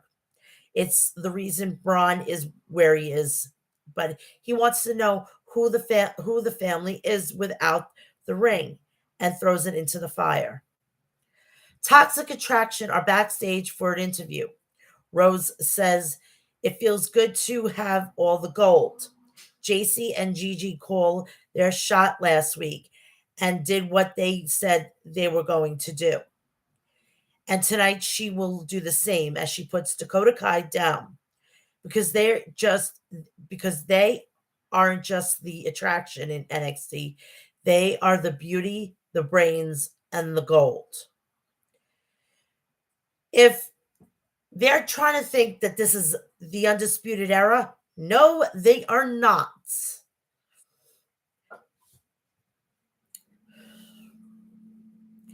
Jack and Time are backstage warming up when Von Wagner attacks them both. He throws them into some production boxes and power bombs Kushida over some boxes. We come back. During the break, Braun Breaker went out of the arena and the cameraman tried to ask questions, but he yelled at him and drove off. Love the car. I'm a sucker for Dodge. I'm a sucker for Challengers. I'm a sucker for Challenges and Chargers. Okay. Ikemen Jiro versus Von Wagner. Stone cuts a short promo before the match saying Jack and Time wouldn't be competing tonight, but Jiro ran down and attacks Wagner and demanded a match. Jiro takes early control and beats Wagner into the corner, but gets thrown off and took down with a huge clothesline. Wagner throws Jiro around and grabs a bear hug. Ikemen fights free and delivers kicks from some rolling punches. Wagner gets dropped with a knee. Then Jiro hits a super kick and goes up top to hit a swanton bomb for a near fall. Jiro kips up and swings for Stone to no avail. Wagner catches a distracting Jiro with a big foot, then hits a modified fireman's carry for the win. Wagner picks up the victory. After the match, Sophia Cromwell appears in the crowd and tells Wagner to do more, so he lifts Jiro and throws him from the ring onto the fans at ringside. Nikita Lyons is interviewed backstage and asked about Lash Legend. Lyons says Legend does a lot of trash talking, and she is athletic as hell, but she doesn't have to prove anything to Legend. The only people she needs to prove herself is to the WWE universe. We used to call it the NXT universe. Wow. My, the things have turned. Lyons says she's willing to take on anyone. That'll be Lash Legend runs up and boots Lyons backwards over her chair and talks some trash. NXT Women's Championship. Mandy Rose versus Dakota Kai. The match starts off with a stiff lockup, and Kai forces Mandy back to the corner until the referee separates them. Mandy kicks Kai down and lands some right hands as fans chant for both women. Rose keeps a slow pace until Kai reverses her and hits a crucifix pin for a 2 count. Kai is sent to the corner but jumps over Mandy and rolls her up for another near fall. Kai lands drop kicks and sends Mandy outside, then dives onto all of Toxic Attraction. We return from a break. Kai fighting from underneath. She avoids Mandy in the corner, hits a scorpion kick and a double stomp, then a Russian leg sweep for a 2 count. Mandy ducks a kick to the head and catches Kai with a spine buster for a near fall. An inside cradle gets a near fall for Dakota. Then she hits the chiropractor and both women are down. Jane and Gigi distracts Kai and Rose hits a running knee for the win. After the match, Toxic Attraction are celebrating together when Wendy Chu comes out with a water pistol and sprays them. A super soaker. I don't know why they can't say super soaker. They don't have to say pistol. They don't have to say gun. They say a super soaker. We all know what a super soaker is. And it's not when you fucking fingers a woman to get her to squirt. Okay. Joe Gacy cuts another promo outside by the fire. He says Braun Breaker isn't fit to be NXT champion because he's unstable. He says in 2 short weeks, he has Braun furious and running around like a madman. He's the one to be the face of NXT. Gacy pulls the Hall of Fame ring out of the fire and puts it on his finger and grimaces from the pain. We go to commercial and we come back. Tony D'Angelo interrupts Legado del Fantasma backstage. He says he and Escobar may have gotten off the wrong foot last week, and here's a little peace offering. Tony hands Santos an envelope of money. Escobar puts it back in Tony's pocket and says, La Familia Respects is worth a lot more than that.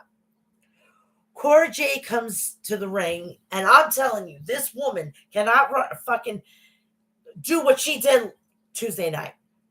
Get her a fucking mouthpiece. Please.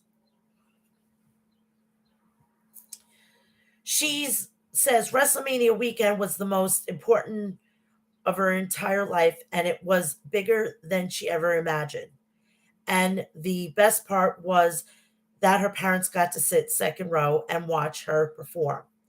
She says she competed against three of the very best female competitors in the world, and she thinks she held her own. Whoever was in that match, I could name about 10 other people that are better than them. I'm sorry. Don't fucking at me. In fact, do at me because I go give two shits. Trust me, I've changed. 3 weeks ago, I was a different fucking person. Now, I can give two rats' asses, okay?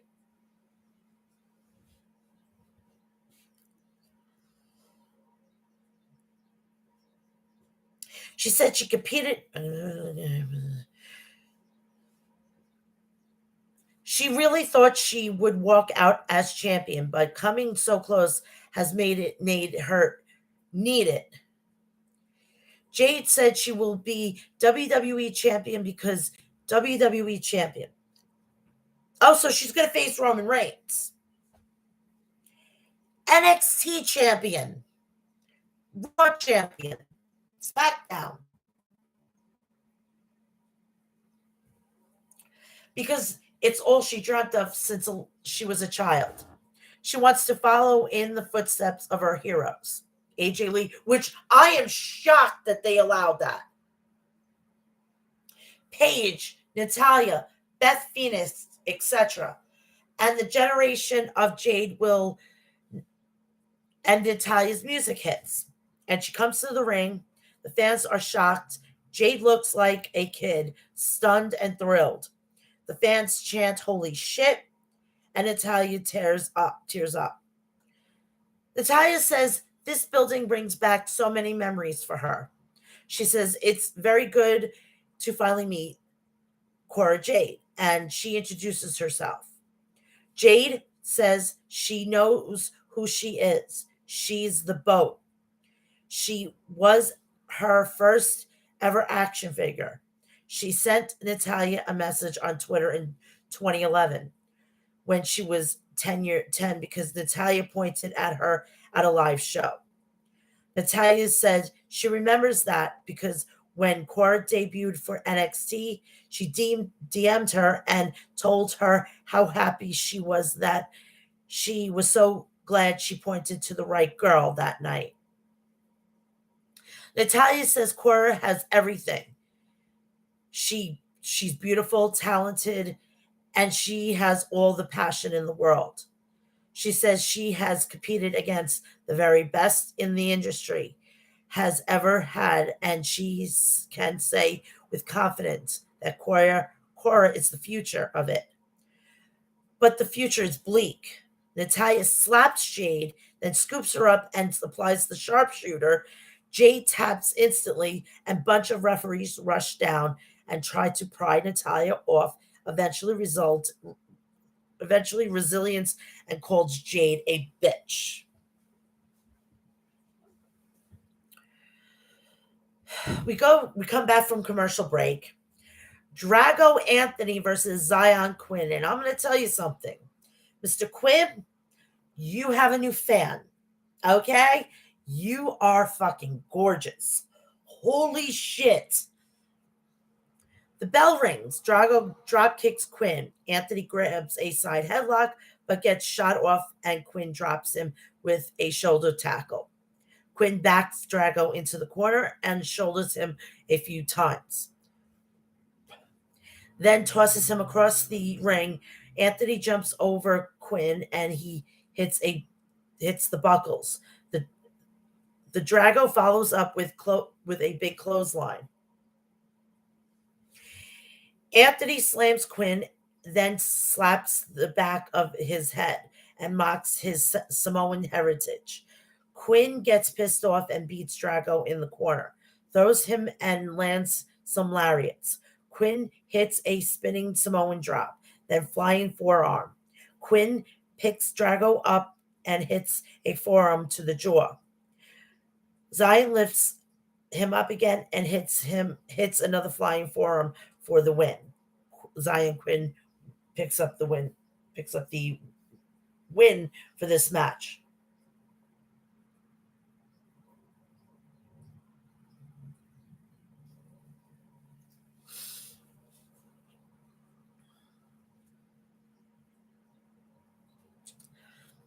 Natalia is walking backstage and passes by about all the other women on the roster. Tatum Paxley walks up to her and says she's been trying to prove herself for months. So if she has to step up to the boat, then so be it. Natalia laughs and says that she's fine. She's putting the entire NXT women's division on notice. We go to the commercial break. We come back. Duke Hudson, Persia Perota, India Hartwell, and Dexter Loomis are backstage. Indy and Persia are still bickering, but Persia says they've got to stop this. Both their men are great and they could beat anyone. Hartwell says that's true. If they team up, they can. If they team up, they could become tag team champions. Both men reluctantly agree. We have the gauntlet match for the tag team titles for NXT. The match gets underway.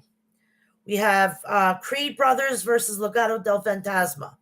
Legado immediately knocked both Creeds to the rope. Then Wild dives over ropes onto Legado, isolate Julius in the corner, and hits him with a repeated clotheslines and uses quick tags. Wild tags in and hits a springboard senton, a 2 count. Then Mendoza gets the tag and lands a tope for a 2 count. Brutus runs in and the Creeds get both guys in ankle locks. Wild and Mendoza roll through and the Creeds are sent into each other. Brutus shoves Mendoza over. Brutus throws Mendoza overhead and knocks him out of the ring. Brutus slams Wild, then delivers a knee to the gut and tags Julius back in. Wild counters a back suplex and tags Mendoza, who knocks Julius into the corner and beats him down. Mendoza hits a 450 splash, and they want their double team finisher, but Brutus drags Mendoza out of the ring. The Creed hits a basement clothesline on Wild for a pinfall. The Creed brothers have progressed, and their next opponents are Brooks Jensen and Josh Briggs, and they fist pump before each pummeling each other. We come back. We have the Creed brothers versus Josh Briggs and Brooks Jensen. We return to find the match underway. Jensen and Briggs knock Brutus out of the ring. They go out. They power bomb him through the announce desk.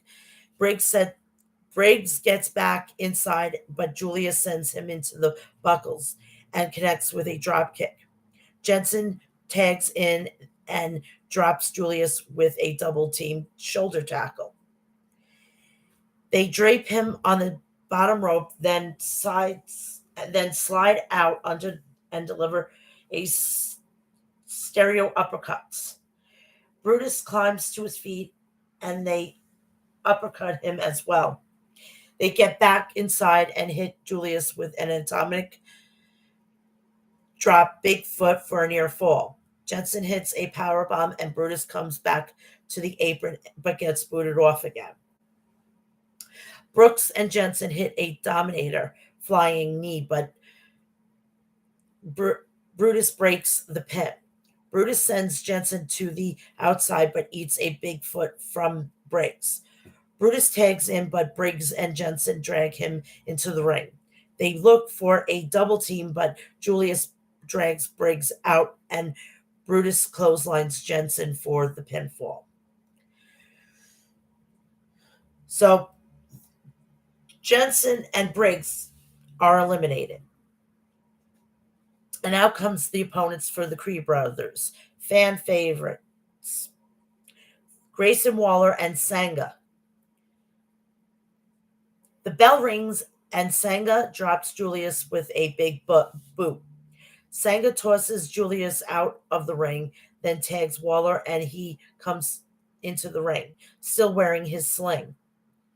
Waller suddenly rips his sling off and attacks Brutus on the apron, then slides out of the ring and drops Julius. Waller dances at ringside as we head to the break. Waller and Sanga are keeping Brutus isolated. They hang him up on the top rope, and Sanga hits a big boot from the apron.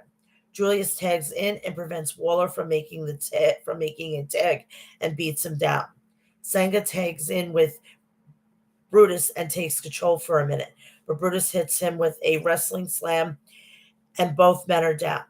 Julius comes back in, scoops up Sanga, and slams him, then hits a basement clothesline and gets the pin. So I thought Grayson Waller and Sanga were going to be new champions. Boy, was I fucking wrong. Then we have Pretty Deadly rushing down to the ring and attack the Creed brothers before the bell can even ring. They knock them out and into the barricade, then get them back inside so that the match can begin officially. The match begins with Pretty Deadly isolating Julius Creed and making isolated tags. They beat them down in the corner and get lots of near falls. Brutus, meanwhile, can barely stand on the apron. Elton and Wilson hit a double team suplex for a 2 count. Elton grabs a sleeper and keeps Julius down for a while. Julius tries to fight up but gets dropped with a knee. Wilson tags in and a European uppercuts Julius. Brutus finally gets the tag against Elton, but Pretty Deadly sends Julius out of the ring, then hits Brutus with a spinebuster. Elton sends Julius into the steel steps and continues to beat Brutus down. Wilson jumps off Elton's back and hits a Brutus with a code breaker. Pretty Deadly rushed in together, but Brutus drops them both. Julius gets a tag, but the referee didn't see it, and he makes him get back out of the ring. Brutus tries to rally, but Pretty Deadly takes advantage of the distraction and knocks Julius off the apron. Then Brutus with spilled milk to win the gauntlet. We have new tag team champions, and who are they gonna defend it against? I would do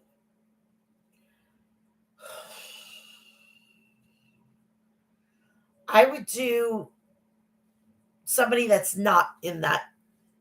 They need to come up with another one. And I have a feeling that Dexter and Duke Hudson are going to be the ones that are going to profit from this. So we are now on to the last, but certainly not least, the greatest show of Wednesday. And what had happened at the end of it did not make sense. I'm just going to try to go with it. Is he as good as people say? The only reason why that they're doing this is because of the fact that they are trying to break into the Indian market. Is it going to work? I don't know.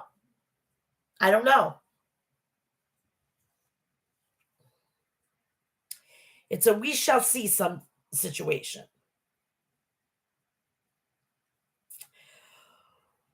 Wednesday, they were coming from the Uno Lakefront Arena in New Orleans, Louisiana. We start off with CM Punk versus Penta Escudo. They had a stare down. They shoved one another. Neither Punk or Penta would back down. Punk chopped, and then Penta fired back an elbow strike. Things broke down and they traded a flurry of strikes. Punk was looking for the GTS early, but Penta Escuda countered and went for an ankle lock. Penta countered by sending Penta Escuda face into the turnbuckle. Penta retaliated with a sling blade for a near fall on Punk. Penta Escudo kicked CM Punk in the quad and then in threw him to the arena floor. Punk was waiting and jumped back into the ring only to rocket himself to the outside onto Penta Escudo with a tope suicida. This match could have huge ramifications in the top 5 ranking of of AEW, said Excalibur. Punk slipped off the top rope, landing on his knee, and began withering in pain. Penta Escudo quickly went to work on Punk's knee. All is not right with the world and CM Punk's legs, said Ross. Punk fired back with a hurricanrana off the top rope. He followed up with a rising knee strike to Penta Escudo. Penta was trying for the GTS, but Punk was trying for the GTS, but Penta dropped elbows on Punk. Somehow Punk transitioned to the Anaconda Vice, but Penta Escudo managed to reach the rope, forcing the ref to break the hold. Punk and Penta went toe to toe on the ring apron. Penta booted Punk in the midsection and tried to go for a fear factor. Punk connected with a roundhouse kick to Penta Escudo, knocking Penta back into the ring. Punk followed up with a springboard lariat. Punk rocked Penta Escudo with rising knee strike in the corner. Punk hoisted up Penta Escudo and went for a GTS, but Penta blocked it. Penta drilled Punk with an Insiguri kick. Penta cradled Punk for a near fall. Penta Escudo knocked Punk silly with a kick. Punk caught Penta in midair and drilled him with the GTS for the pin. CM Punk scored the victory, but at what cost? You could see Punk still clutching that left knee, said Excalibur. I love Wednesdays.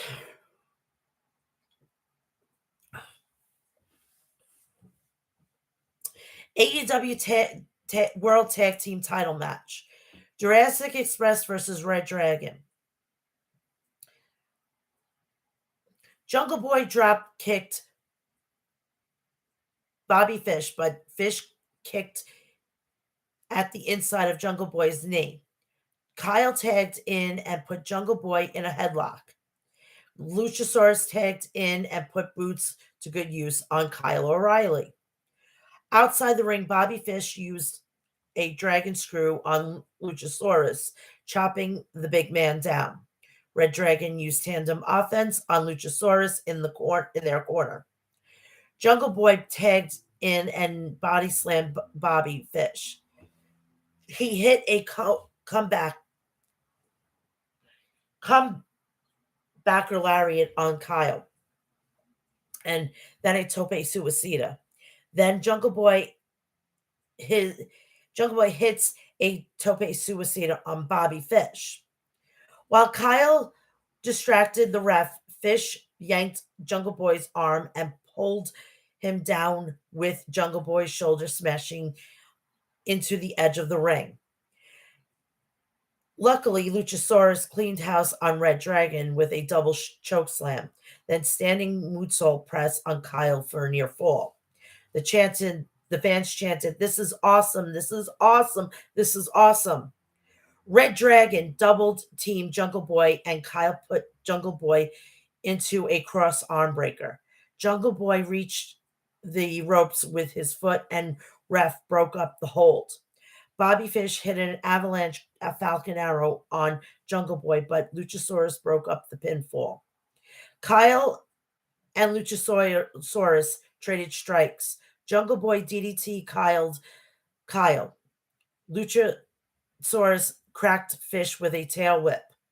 After their tandem finisher, Jungle Boy pinned Bobby Fish. A hard fought but well deserved victory for the AEW Tag Team Champions here tonight, said Excalibur. Red Dragon attacked Jurassic Express with chairs from behind after the bell. The Ring of Honor and AAA Tag Team Champions FTR, Dax Hardwood, and Cash Wheeler came out to confront Red Dragon on the ramp. Oh my God. If this is going to be the match at Double or Nothing, I am already fucking sitting in front of my fucking television and it's a go. It's a fucking go. That could be the only fucking match on Double or Nothing, and I'd be happy. Holy shit. Fuck. God damn it. Sorry I'm using fucking profanity on Good Friday, but damn. The Blackpool Combat Club were backstage with Tony Schiavone. They were fired up about their trios match against the Gun Club this Friday on Rampage. On Friday, the real work begins, said Wheeler Yuta. MJF versus Captain Sean Dean. MJF blindsided Sean Dean from behind. MJF grabbed Dean's arm and whipped him into the turnbuckles. Backstage footage show us that security was knocked out. The fans chanted, "We want Wardlow. We want Wardlow. We want Wardlow." MJF was ringside, then Wardlow, dressed as AEW security, surprised MJF. MJF ran off. Sean Spears cracked Wardlow from behind with a steel chair, but Wardlow shrugged it off. An army of security swarmed Wardlow. Because of the sea of security guards holding Wardlow back, MJF couldn't get back into the ring. MJF was counted out of the ring, and the winner was Captain Sean Dean. The way it was, it's like, he said to the referee, "I'm going to triple your thing. Just let me get back in the ring." No, 10. And he went for the bell. It was hilarious. Trios match. The Jericho Appreciation Society, Chris Jericho, Daniel Garcia, and Jake Hager versus Mad King, Eddie Kingston, and Santana Ortiz, Proud and Powerful. Chris Jericho flipped off Santana at the start of the match. Santana connected with a straight punch to Jericho. Santana dropped big right hands on Jericho. Santana connected with a big boot. Kingston teed off on Garcia outside the ring while Ortiz went after Hager. Santana pursued Jericho, but Santana caught Jericho and drilled him with forehead punches. Hager flattened Ortiz back in the ring. Ortiz tried to even the odds with drop kicks to Hager's knee. Garcia tagged in and used a ground and pound attack on Ortiz. Jericho tagged back in with a cocky cover on Ortiz, but Ortiz pushed Jericho off. Ortiz finally made the tag to Kingston, who then suplexed Garcia. Santana tagged in and hit the Three Amigos suplexes on Garcia. Santana followed up with a frog splash for a near fall on Garcia. Kingston collided with Hager with a tope suicida. Santana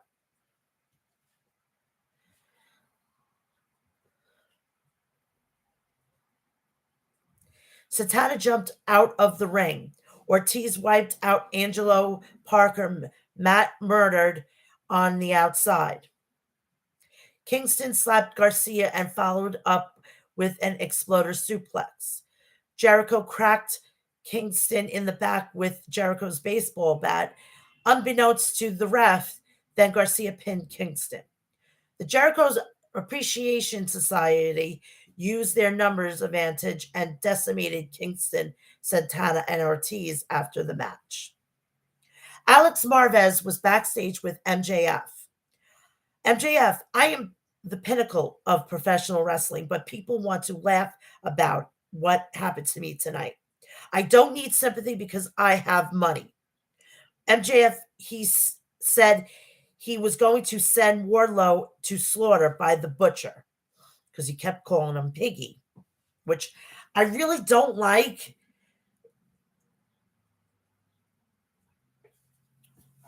because it just sounds juvenile.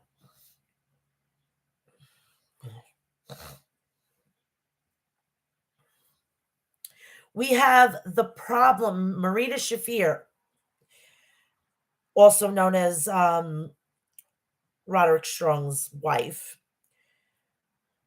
versus Sky Blue.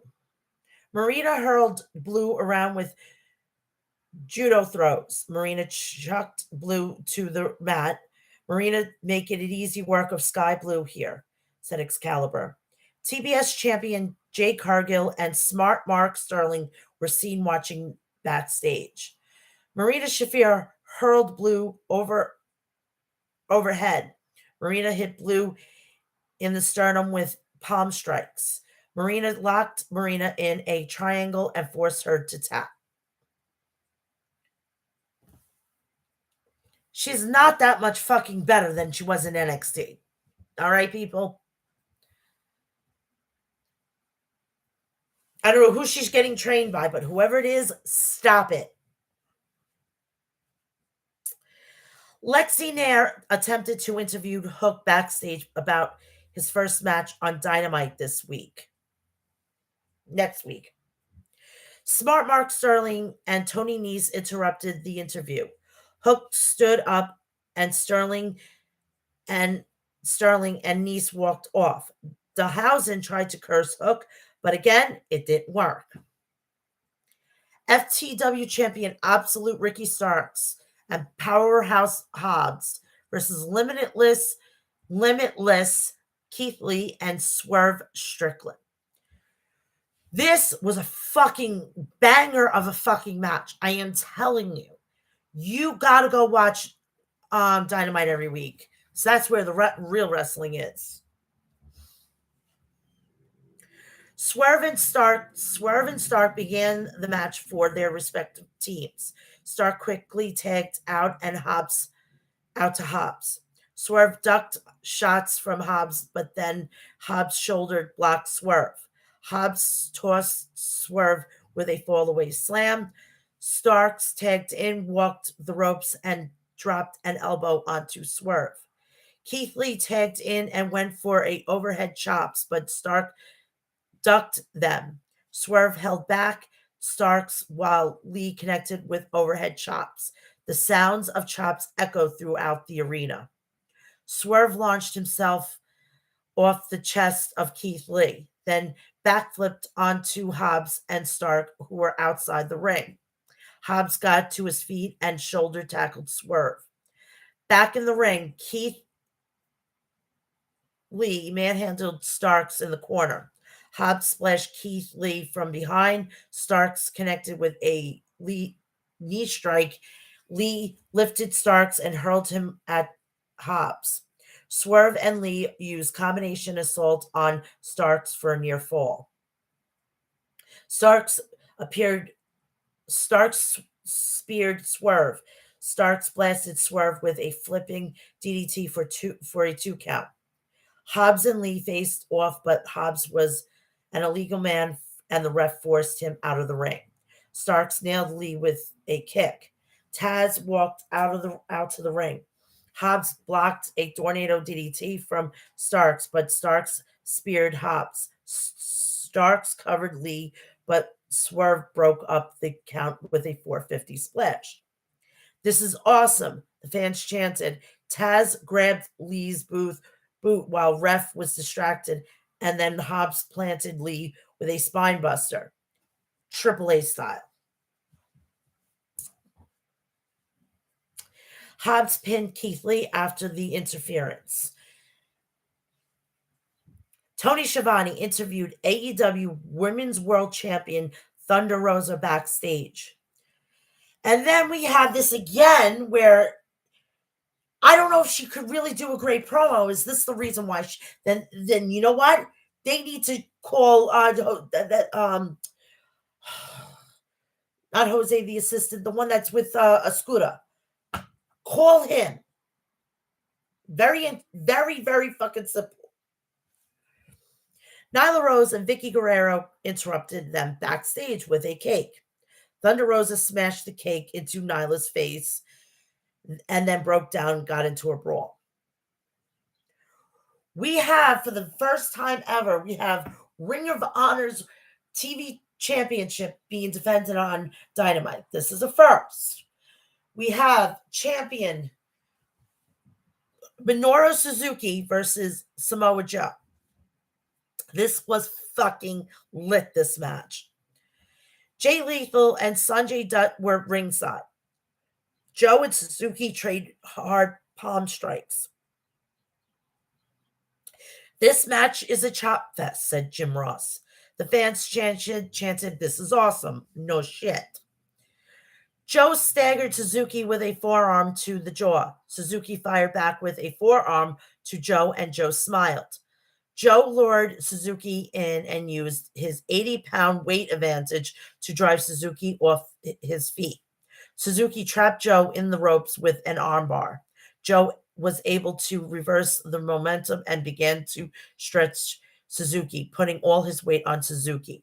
Suzuki kicked Joe in the chest for a near fall. Suzuki was looking for the Gotch-style pile driver, but instead decided for another chop fest with Joe. Suzuki ducked and chopped a chop, but Joe came back with a side suplex. Suzuki connected with a well-placed dropkick on Samoa Joe.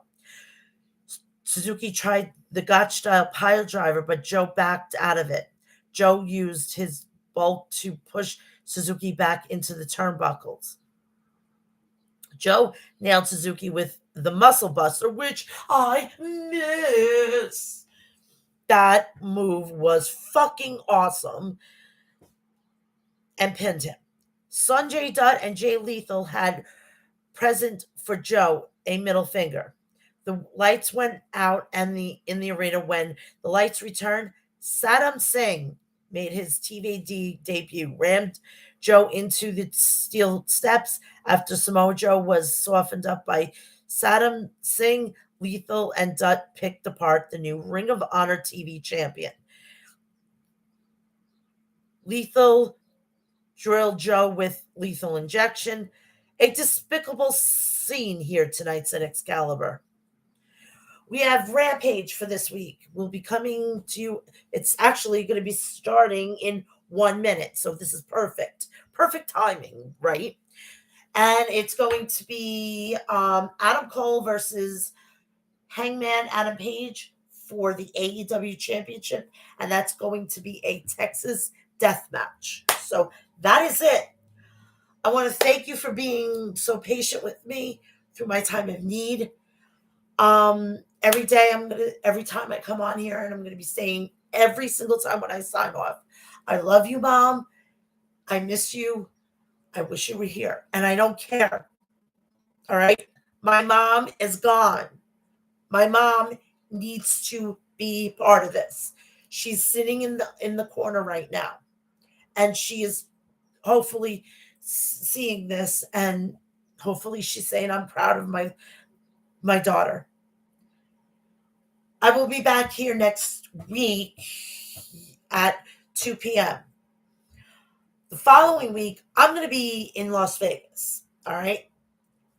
So I'm going to preempt my show to Monday in the afternoon. I will be here that day at around noon. We're going to go over everything, and we're going to start getting you set up for WrestleMania Backlash, which I will be doing the preview and predictions, and they're not going to be live. They're going to be uploaded. Probably it'll be about 2:30 on Mother's Day, because I'm going to visit my son. All right. And I will be giving you the review on the either Monday or ends earlier, I'll do it that way. But also, you got to figure after Mother's Day, there's 2 more days. It's my 40th fucking birthday. So I'm going to try to enjoy it and try to not be so sad that my mother's not here. And seriously, I want everybody who has mothers, stepmothers, grandmothers, whomever is your constant woman in your life, please treat her fucking phenomenal on Mother's Day. Treat her every single day. Don't ever not speak to her. Don't ever not work things out, because I can't do that anymore. I can't say, you know what, I'm going to be mad at my mother and I'll deal with it another day. I can't do that anymore. She's gone. So please have a great weekend. Happy Easter, happy Pesach, and enjoy the holidays. And I will be back here at 2 p.m. on next Friday. I want to everybody say thank you for, you know, being understanding for my time of need and my time of grief. I love you all, and I love you, Mom. I hope you're proud of me. I miss you so much. Have a great Friday. See you next Friday. Love you all.